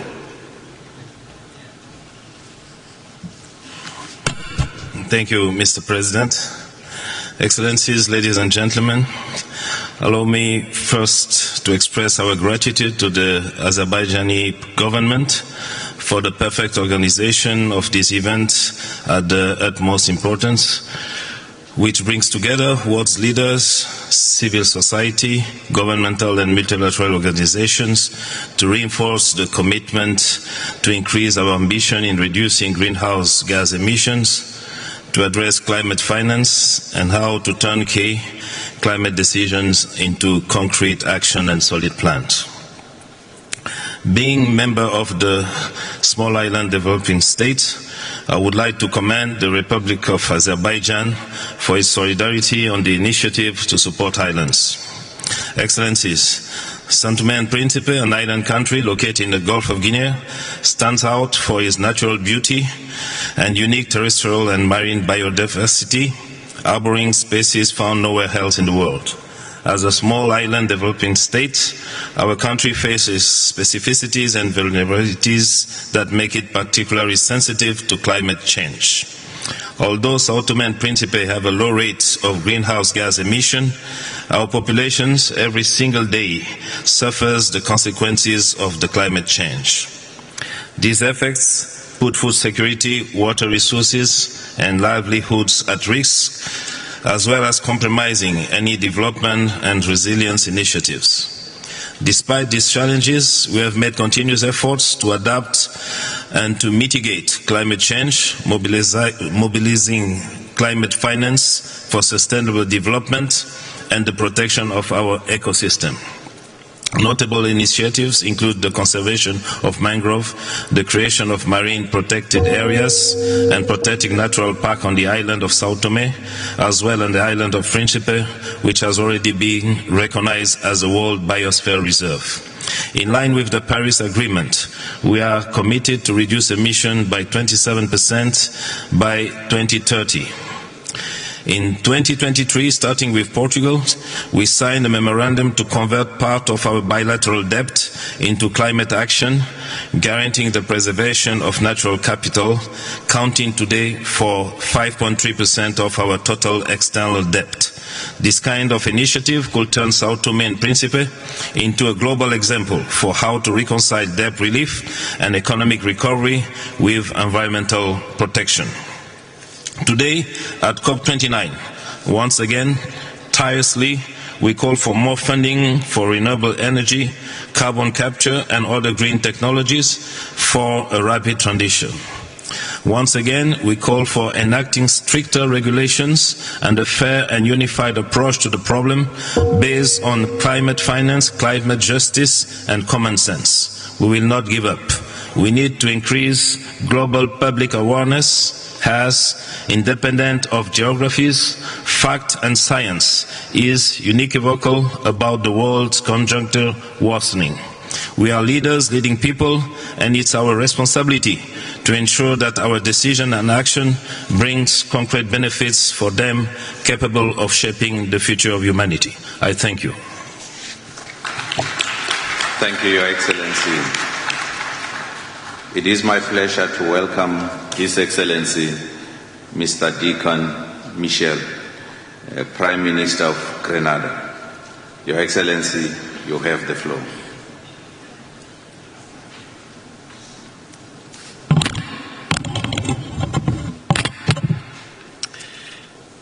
Your Excellency, the President of Cop29, esteemed colleagues, distinguished leaders, I extend Grenada's appreciation to the COP presidency for its commitment to leading us through this pivotal moment in our shared climate journey. Grenada, and by extension CARICOM, stand ready to work in partnership with you toward a successful and truly impactful COP29. What do you say in 2 minutes, 30 seconds that makes a difference? I lead a country that this year experienced, for the first half of the year, a 15-year drought. And then on the first day of the second half of the year, experienced the earliest Category 5 hurricane that devastated our islands of Carriacou and Petit Martinique. And at this very moment, as I stand here, yet again, my island is being devastated by flash flooding, landslides, and deluge of excessive rainfall, all in the space of a matter of a couple hours. That is the reality lived by small island developing states. And so it takes a lot of courage to come to this event. In fact, it's my first, it may be my last. The reality is, we're not here to beg. We're not here to ask for sympathy. We are here to say that it's one planet. It may be small island developing states today. It will be Spain tomorrow. It will be Florida the day after. It's one planet.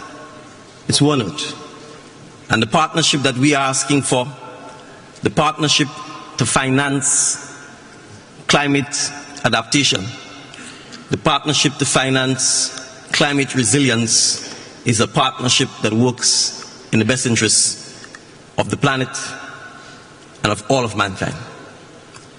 So whether it's innovative financing tools like our catastrophic parametric risk insurance, or whether it's not using a big word like operationalize the loss and damage fund, but actually put the money in the fund and make it available for those of us who suffer the loss and damage, it's a partnership for mutual benefit.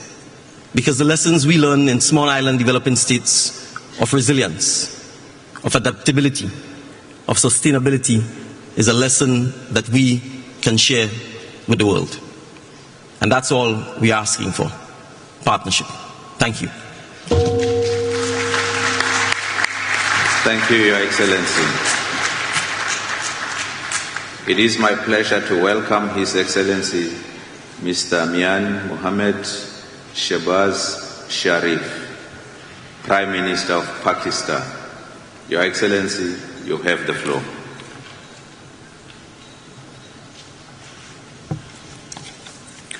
Bismillahirrahmanirrahim.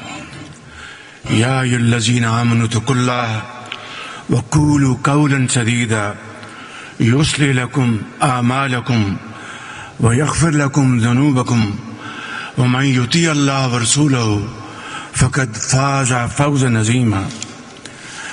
Excellencies, ladies and gentlemen, I would like to congratulate my very dear brother, President Ilham Aliyev, for organizing a wonderful event to understand the calamities which unfortunately some of the countries have already faced and some will if we do not act to counter those measures which are so important at this point in time to have conducive environment so that a country like Pakistan, which faced one of the most devastating floods out of climate change back in 2022, which left millions of people homeless. They were spending days and nights under open skies. Millions of acres of land in Pakistan submerged, and standing crops were completely destroyed. Millions of houses were absolutely submerged, and almost 1,700 people died. And of course, the loss to our economy was about $30 million. That was the cruel intensity of those floods. And this must be kept in mind, ladies and gentlemen, that Pakistan is one of those countries which hardly contribute 0.5% of emissions, global emissions. And yet we are vulnerable and in the list of those 10 countries which can, God forbid, face this kind of devastation again. My memories are still fresh. I was meeting people in Balochistan who were affected by these floods. A boy by the name of Ikramullah had lost everything. His entire village was erased from the face of the earth. His home was completely demolished, and his school was also submerged. And we had arranged his education to another part of Pakistan, and this boy is becoming a very productive hand of Pakistan, but not for all those who had suffered this calamity in Pakistan and other parts of the world. So, ladies and gentlemen, here is this opportunity that Cop29 should understand, make this understanding loud and clear, that we will have to fulfill those financial pledges committed in COP27, COP28, and yet I think those huge financial commitments have to be materialized. Ladies and gentlemen, we would also like to raise this point that 10 years ago in Paris, we had failed to stop the rise in emissions and catastrophic global warming. And those pledges in Paris 10 years ago, which were made, have yet to see the light of the day. Ladies and gentlemen, as the -1 emitters, we should not brave the impact of emissions realized by others without even the tools to finance resilience. Without climate justice, there can be no real resilience, and I wouldn't want other countries to face the plight Pakistan faced back in 2022. Ladies and gentlemen, Pakistan is a resilient, hard-working and responsible nation, and we are fully committed to being part of the global climate solutions. My government has taken concrete actions to deliver on its commitment of producing 60% of all energy from clean sources and shifting 30% of our vehicles to EVs by the end of this decade. At the same time, Pakistan is going to go through a renewable energy revolution. Last year, Pakistan presented a comprehensive national adaptation plan, and this year we have developed our national carbon market framework. But we cannot do it alone. Pakistan needs international support to deliver on its climate ambitions. Ladies and gentlemen, the hammer is on. I'd not like to take more time, but let me say, developing countries will need an estimated $6.8 trillion by 2030 to implement less than half their current NDCs. The same goes for adaptation and loss and damage. And in Cop29, Pakistan led this phenomenon by our very able team, led by Madam Shari Rahman. We believe that under Azerbaijan's able leadership, Cop29 can transform into a finance corp by restoring confidence in the pledging process and scaling up climate finance. I strongly feel that climate finance must be grant-based and not add to the debt burden of vulnerable developing countries. Finally, Excellencies, 2 years ago, I warned at the top of my voice that the future would never forgive our inaction. Today, I echo the same warning with greater urgency and fullest energy at my command. Ladies and gentlemen, we know the causes, we know the solutions. Now, we must find the courage to act and act swiftly. I thank you. Thank you, Your Excellency. It is my pleasure to welcome His Excellency Mr. Daniel Nicholas Risch, Prime Minister of Liechtenstein. Your Excellency, you have the floor. Mr. President, Excellencies, dear leaders, let me start by thanking the Republic of Azerbaijan for its effort in the run-up to this Leaders' Summit and for hosting COP29 here in Baku. The presence of so many states from around the world is a powerful sign that the fight against climate change is a key challenge of our time. Also, it underscores that only together we can find solutions.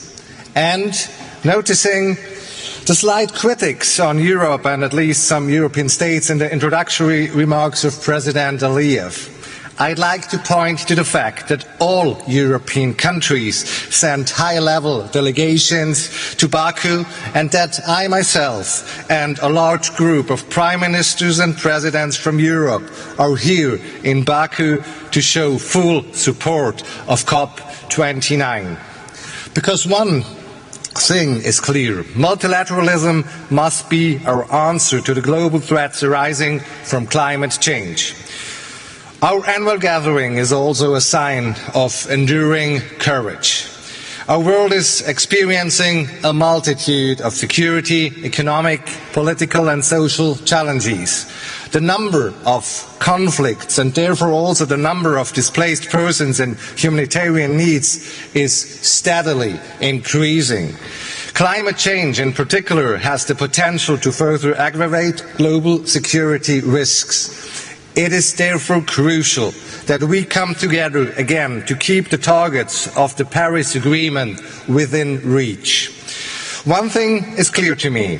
It will be us who have to explain our children and grandchildren why we have not tried harder. With a quarter of this century almost over, we all feel the increasingly negative consequences of human-made global warming. The time is now for bold steps to keep these negative effects at bay. It is the challenge of our generation to shape the current political and economical system for a more sustainable future for all. Last year, we came together in Dubai and agreed on the beginning of the end of the fossil fuel era, a crucial step to realize the steep and fast reductions in carbon emissions necessary. Liechtenstein has strongly supported this bold decision and encouraged all states to strive for the most ambitious carbon reduction targets possible. Cop28 also marked the conclusion of the first global stocktake. The GST and the scientific evidence provided by the IPCC have laid bare the gaps with regard to climate action. These gaps need to be addressed at this COP and in the next round of nationally determined contributions due next year. Liechtenstein fully supports the outcomes of this first GST and intends to submit its updated NDC in early 2025, well ahead of next COP in Brazil. Let me be clear at this point. Producing ambition NDCs on paper is important, but in the end, the actual delivery and implementation of these targets will be what counts. It is not about leading by promise, but about leading by example. In this spirit, Liechtenstein has always taken its commitments serious. Despite being one of the most industrialized countries in the world, our carbon emissions have declined by 30% compared to 1990, while GDP is 5 times higher than back then. This was only possible due to strong commitments from our private sector to actively reduce their emissions and the adoption of ambitious policies. Mr. President, I hope that this year's COP will also mark a step change in the way we provide financial means for developing countries in need of support. As we have learned from the current climate financial goals, a quantitative target can lead to frustrations both with developing and developed countries. To counter this, we strongly advocate for a stronger focus on qualitative elements, adding flexibility and the foundation to the further scale-up climate finance. Liechtenstein is already and will continue to provide voluntary climate finance, currently amounting to around $70 per capita. And we encourage all countries in a position to do so to also start providing voluntary climate finance. Looking ahead, our delegation is ready to engage in the upcoming negotiations and will support the presidency in its effort to achieve meaningful and robust decisions. We all may face challenges currently, but we are obliged to do our best to keep the goals of the Paris Agreement within reach, for us and for the generations to come. I thank you. Thank you, Your Excellency. It is my pleasure to welcome His Excellency Mr. Aziz Akanouch, Prime Minister of Morocco. Your Excellency, you have the floor. Merci. Thank you, Mr. President. Excellencies, heads of state and government, ladies and gentlemen, we thank and congratulate Azerbaijan on organizing Cop29 and for its unstinting commitment in preparing this momentous event. Under the enlightened leadership of His Majesty King Mohammed VI, may God help him, Morocco has for many years played a major role in the energy transition at the international, national, and continental levels.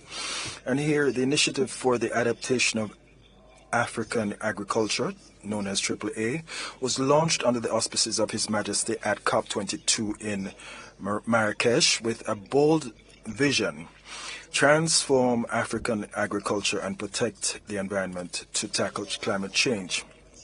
In close collaboration with the African Adaptation Initiative, the AAA initiative continued its action on 3 main tracks: improving soil management, increased access to water for irrigation, and the integration of resilient agricultural technologies. Ladies and gentlemen, in keeping with the enlightened vision of His Majesty the King, renewable energies in Morocco today account for approximately 40% of electric production capacity, a figure which will rise to 52% by 2030. Morocco has also begun updating its nationally determined contribution, NDC, and will be raising its decarbonization ambitions, and by integrating new structuring projects, namely desalination plants using renewable energy and repurposing biomass, as well as green hydrogen, with some of the most competitive solar and wind resources, as well as a proven track record in attracting investors. Morocco intends to play a key role in responding to the major challenges of carbon neutrality. Ladies and gentlemen, Morocco takes full ownership of its responsibilities. However, these challenges concern each and every nation of this planet, especially the most industrialized countries. Natural disasters due to global warming, which are increasingly frequent and intense, are causing considerable economic and human loss and is affecting food security, health care facilities, and access to safe water. The world is awaiting concrete commitments coming out of this Cop29 to accelerate ecological transition and to provide, in a spirit of solidarity, the necessary resources for implementing them. And here I would highlight sustainable financing solutions for adaptation funds and climate insurance mechanisms to enable the most vulnerable countries, often the least historically responsible for emissions, to strengthen their resilience. Thank you. It is my pleasure to welcome His Excellency Mr. Russell Miso Dlamini, Prime Minister of Eswatini. Your Excellency, you have the floor.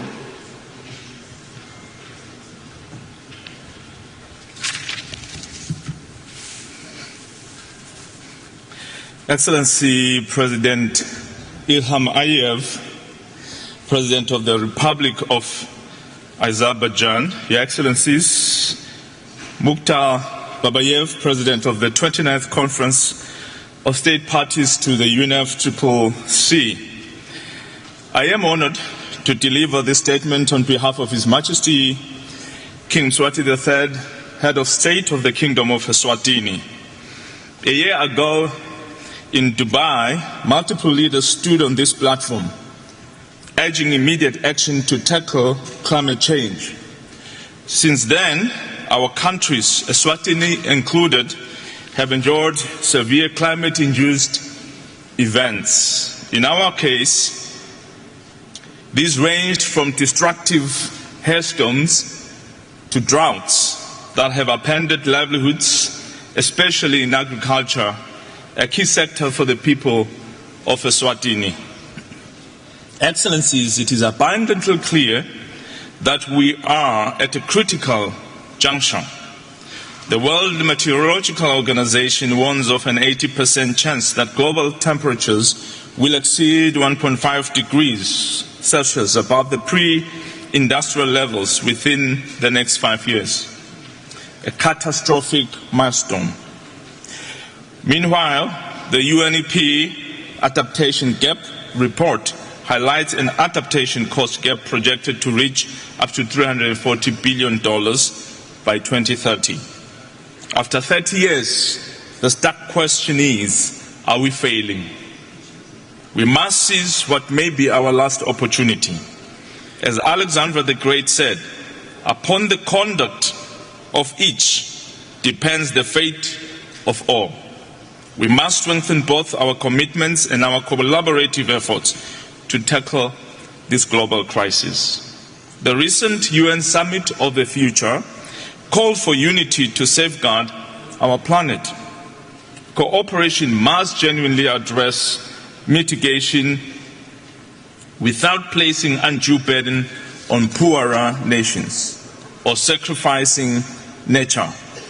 Equitable solutions for all people, profits, and our planet are imperative. Meaningful action also demands that no country be left behind. In this regard, we urge the inclusion of the Republic of China and Taiwan in our collective climate response to leverage their contributions. Effective climate finance remains essential, yet accessing these funds is overly complex for developing nations like Eswatini. We face frequent climate-induced disasters, compounded by financial barriers that reverse development gains. Disaster relief and climate finance must be simplified, streamlined, and expanded with a focus on adaptation, mitigation, and just transitions. As we finalize our NDCs, let us not lose sight of the ultimate goal. Together, we must commit to a world where future generations will look back on this moment as the turning point toward a resilient and sustainable climate. Thank you. Thank you, Your Excellency. It is my pleasure to welcome His Excellency, Mr. Mark Stephen Brown, Prime Minister of Cook Island. Your Excellency, you have the floor.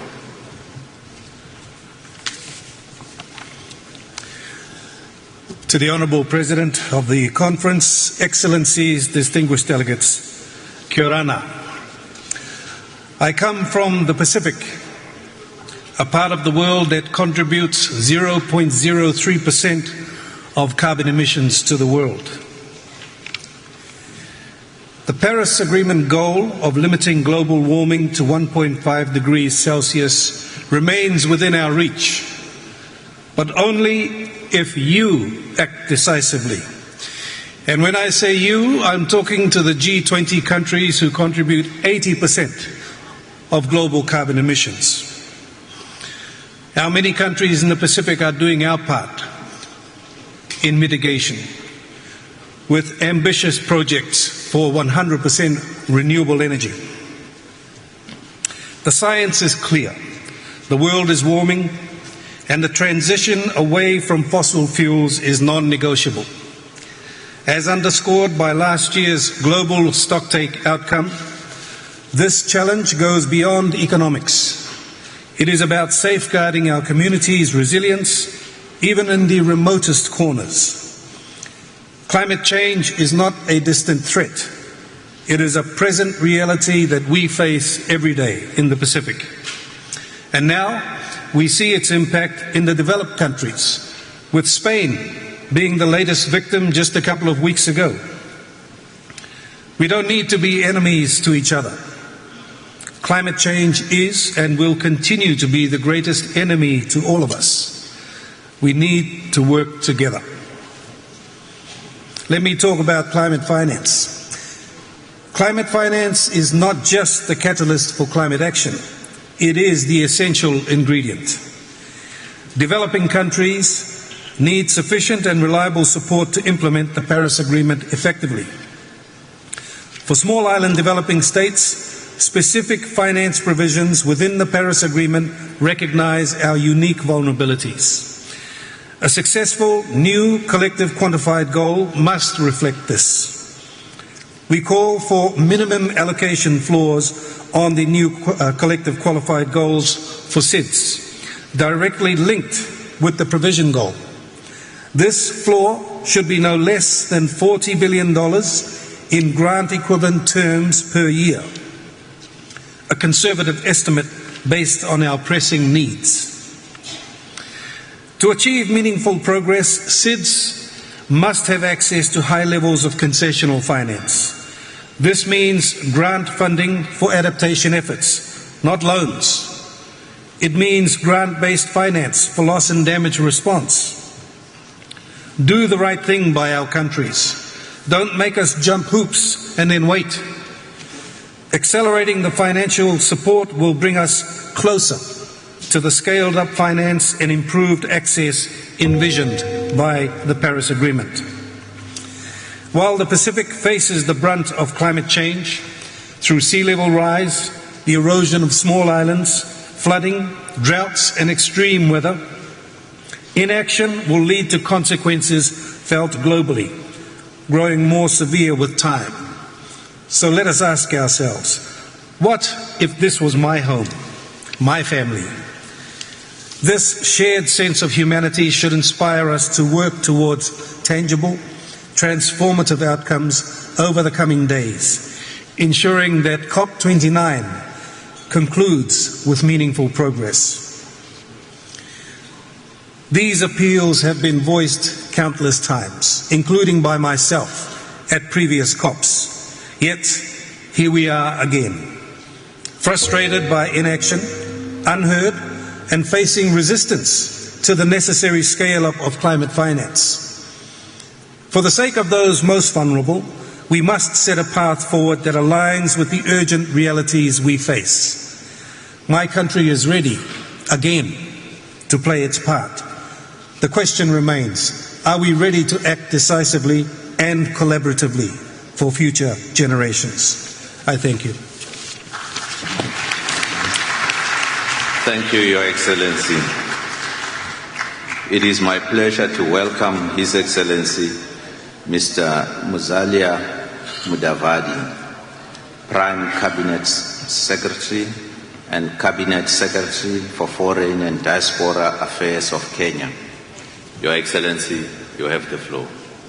Thank you, Chair.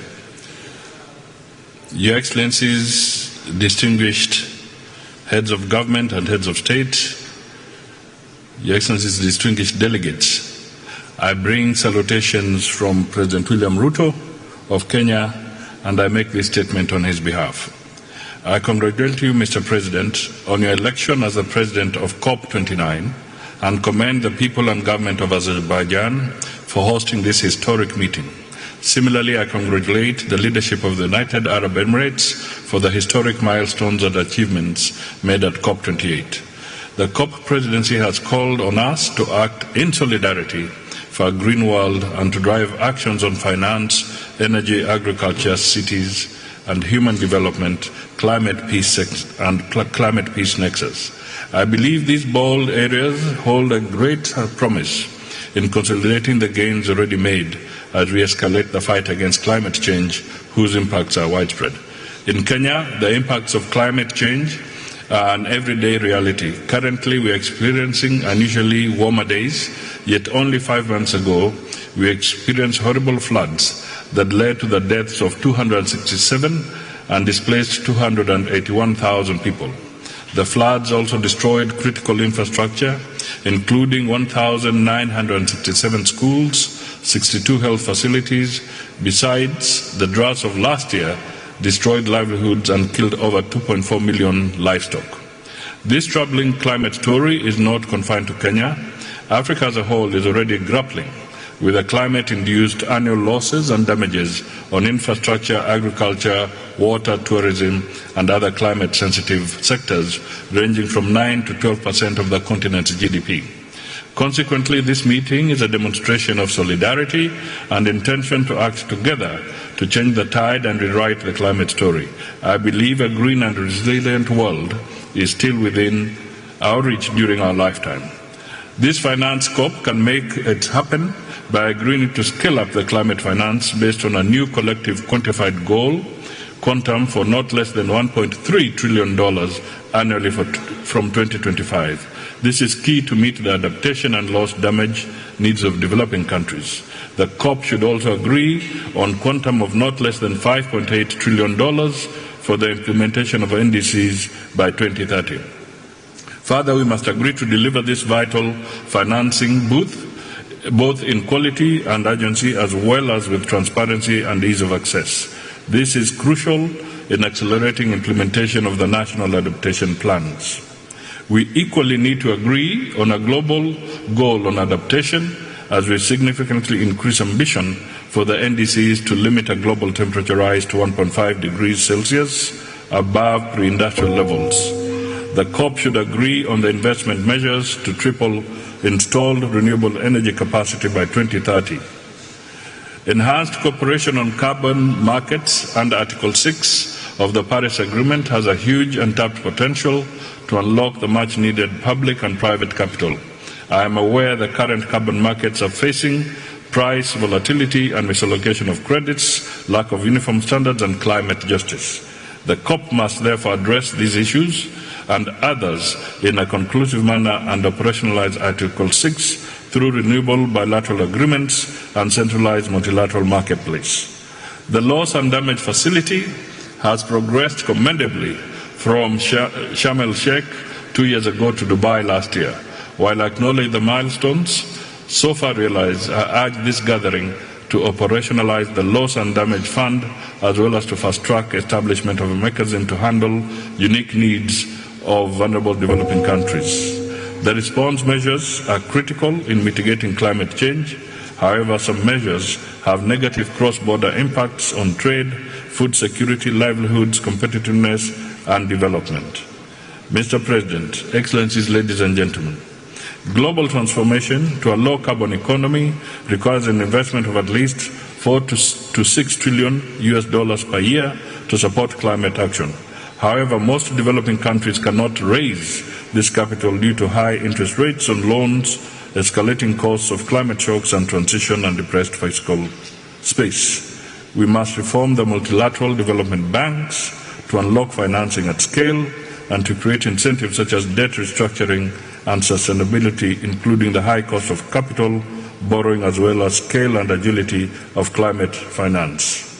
Technology and innovation are key to providing appropriate practical solutions and to enhancing efforts by developing countries to eradicate poverty. We must therefore break the hold-ups to technology and innovations to enable the developing world to leapfrog sustainable growth models.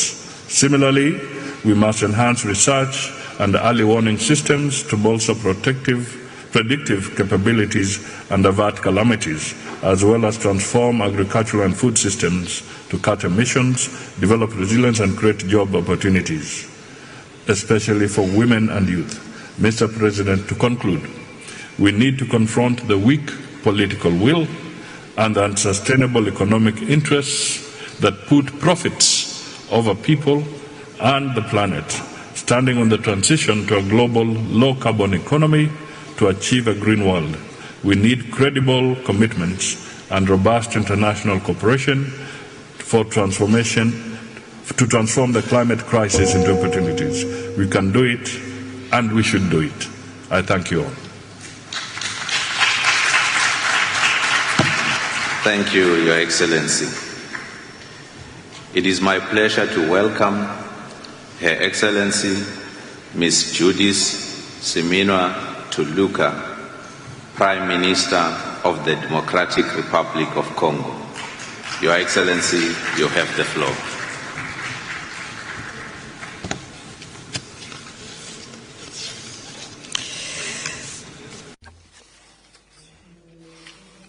Mr. President of the Republic of Azerbaijan, Heads of State and Government, Mr. Secretary General of the United Nations Organization, Executive Secretary of the United Nations Framework Convention on Climate Change, President of Cop29. Ladies and gentlemen, we are gathered here today in Baku at Cop29 at a time when our planet is dealing with an unprecedented climate emergency.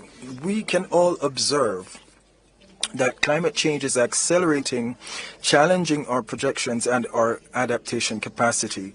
The key lies in collective action, which must be bold and underpinned by the principles of justice, equity, and solidarity. My country, the Democratic Republic of the Congo, the world's largest lung, is known as a solution country with its vast expanses of forests which regulate global climate, its rich biodiversity, its freshwater reserves, its immense wetlands and vast tracts of arable lands, as well as its many critically essential metals for cutting-edge technologies in this area of energy transition, the DRC is at the heart of climate challenges. However, we are extremely vulnerable to the effects of climate change and global warming. We must stand with our other partners to achieve our shared commitment, because these are serious times. Each country must play its part. Furthermore, we must be transparent and act in good faith to address the issue of climate financing, which must respond effectively to needs with more ambition, more commitment, but also, and more importantly, more equity. In response to the climate crisis, our government has prepared a national adaptation plan, which needs to benefit from significant financing to respond to our shared objectives. There is an urgent need to ease the requirements for access and to accelerate the operationalization of the funds earmarked for L&D.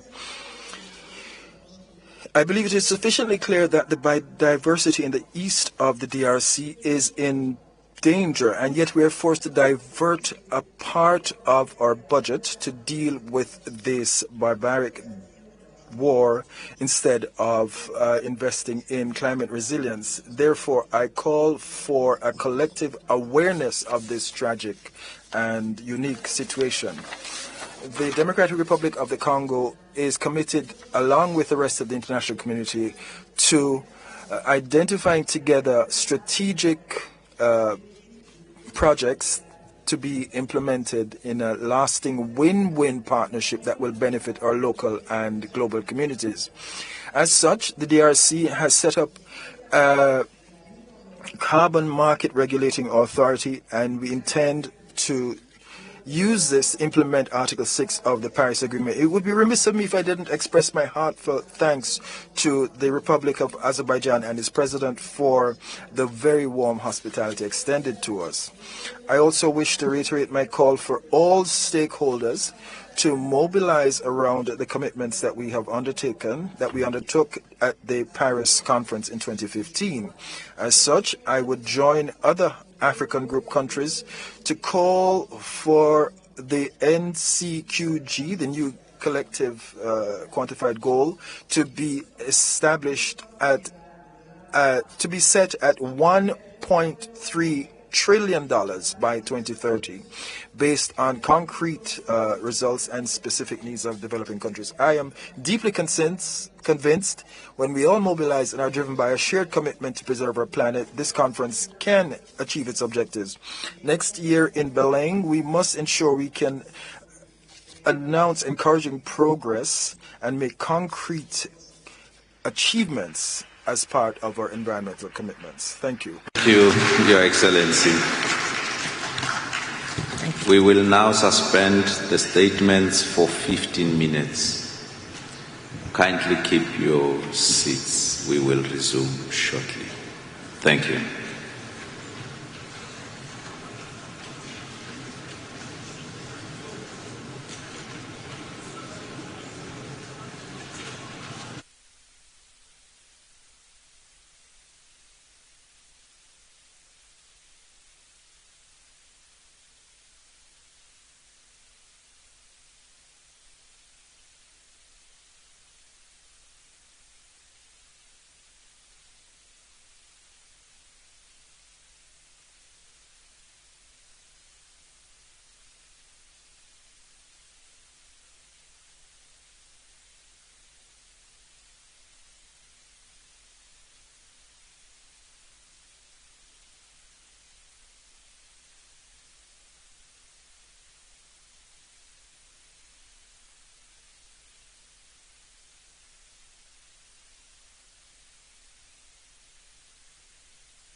Your Excellencies,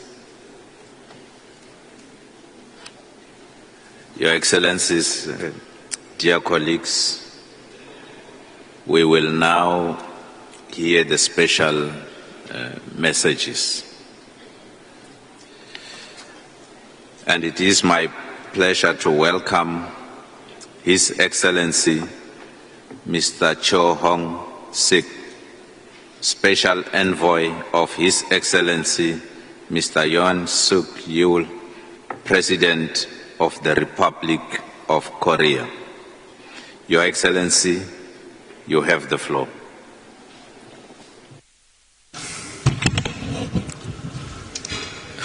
President of Cop29, esteemed leaders and distinguished representatives, good afternoon.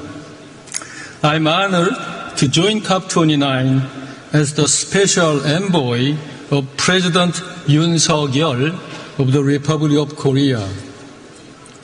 At last year's Cop28 in Dubai, we reaffirmed our commitment to achieving carbon neutrality by 2050, aiming to meet the 1.5 degrees Celsius target. We took crucial steps with the UAE consensus, pledging to triple renewable energy capacity and accelerate low-carbon technologies like nuclear power and hydrogen. These are foundational steps toward the world we envision. Here at Cop29, we must now establish the mechanisms to translate these commitments into action. A new climate finance goal is essential to reach the 1.5 degree target, and I hope COP29 will adopt a framework that is both ambitious and achievable. Setting strong emission reduction target is also vital, as the impacts of climate change are becoming severe globally. This year alone, Korea experienced an exceptionally long and hot summer, reminding us that the time to act is now. With our vision as a global pivotal state, Korea is dedicated to supporting climate resilience in the global south. Our official development assistance increased by 30% this year, with a particular focus on green ODA for countries most vulnerable to climate change. Additionally, Korea recently pledged an extra $300 million to the Green Climate Fund and $7 million to the Loss and Damage Fund, underscoring our commitment to shared solutions. Domestically, we are also advancing a green transition, targeting a 40% reduction in greenhouse gas emissions by 2030. This is ambitious for an energy-intensive, manufacturing-based economy, but we are fully committed to meeting this challenge. As part of our strategy, we are preparing our 2035 nationally determined contributions in alignment with the 1.5 degree Celsius goal and the 2050 neutrality target. Our carbon-free energy initiative, developed in partnership with Japan, the Czech Republic, and UAE, and the IEA, supports a diverse mix of carbon-free energy sources, establishing standards for global implementation. Climate change is a shared and urgent challenge. We are already seeing the cost of delayed action. If we fail to act decisively now, the climate may reach irreversible tipping point. I hope Cop29 will give us inspiration to take bold steps toward achieving the 1.5 degrees Celsius target for the benefit of present and future generations. I thank you. Thank you, Your Excellency. It is my pleasure to welcome Mr. John Podesta, Senior Advisor to the President of International Climate Policy, speaking on behalf of the President of the United States of America. You have the floor, sir. Thank you. Colleagues, on behalf of President Biden, the United States is here at COP29 to help produce successful outcomes that keep 1.5 degrees C alive. We face an urgent question. Do we secure sustainable prosperity for our countries, or do we condemn our most vulnerable to unimaginable climate disasters? 2024 will be the hottest year on record. The consequences of a rapidly warming planet are all around us. From the hundreds of people killed by Hurricanes Helene and Milton in the United States, to the millions of children at risk of starvation in southern Africa from the worst drought in decades, to the torrential rain that stranded students in schools and displaced nearly 100,000 people in Colombia. Vulnerable communities do not just need ambition, they need action. That's why President Biden and Vice President Harris have marshaled unprecedented climate resources over the past 4 years. Because of historic private sector investments made possible by the Inflation Reduction Act, the United States economy will continue down the path of decarbonization, reducing emissions for years to come. And we are on track to meet President Biden's ambitious international public finance commitment of $11 billion per year by the end of 2024. To accelerate our progress here at COP29, we need to first conclude key negotiated outcomes. This includes building on last year's global stocktake concluding work on Article 6, and adopting a robust NCQG that addresses climate insecurity while building strong, sustainable economies. It should be multi-layered with an ambitious, realistically achievable support layer involving new contributors, underpinned by a set of qualitative elements that evolve the international financial architecture, enhance access to finance for developing countries, and improve debt sustainability.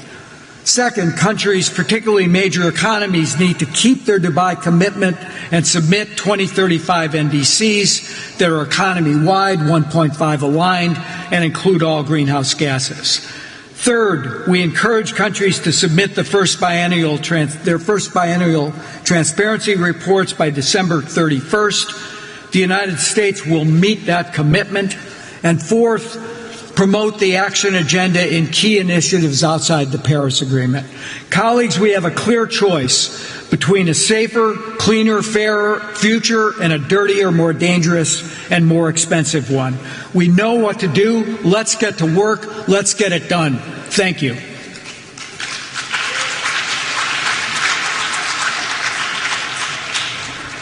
Thank you. As I've indicated, we will shortly resume the first part of the high-level segment for statements.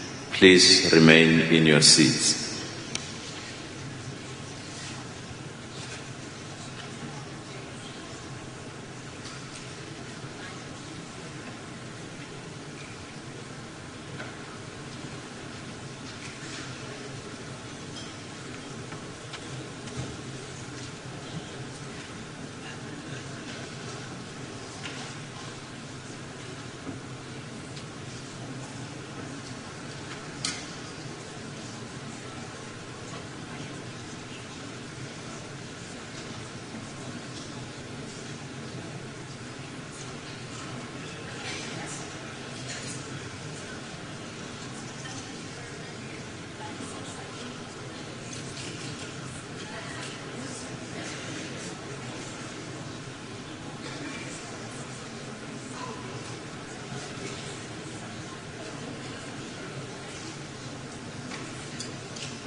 Dear distinguished delegates, let us now resume the first part of the high-level segment. It is my pleasure to welcome His Excellency Mr. Mikhail Mushtin, Prime Minister of the Russian Federation. Your Excellency, you have the floor.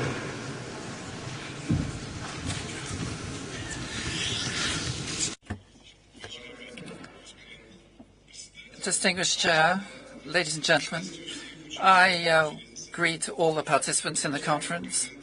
Under the leadership of President Putin, Russia is taking active part in measures taken by the international community to combat global climate change in order to guarantee the well-being of future generations. We've managed to reduce greenhouse gas emissions virtually twofold compared to 1990. By 2050, we're planning to achieve carbon neutrality.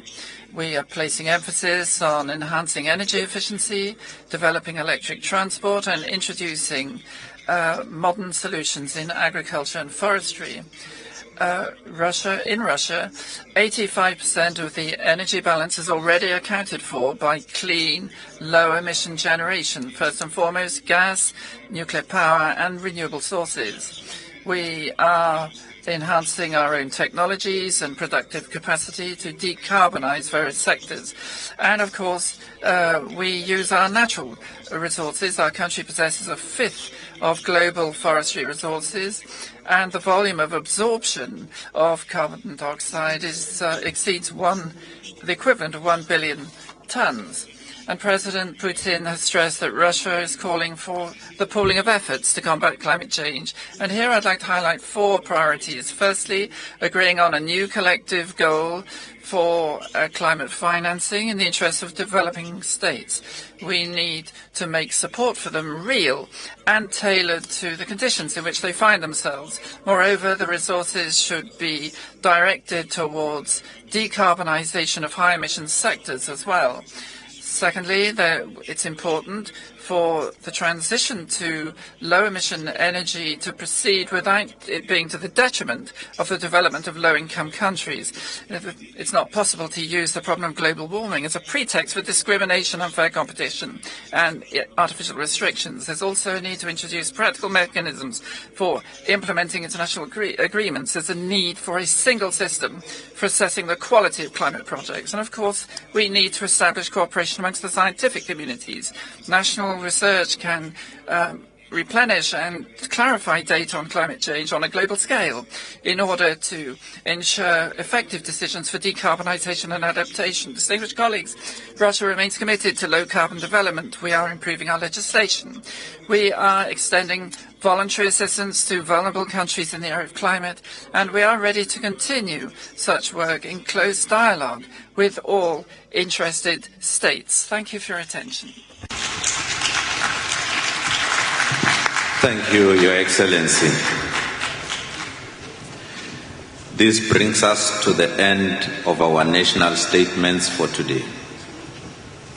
Distinguished heads of states and government, delegates, honored guests, the opening of the second part of the high-level segment will be held on Tuesday, 19 November, in this plenary at 10 o'clock in the morning.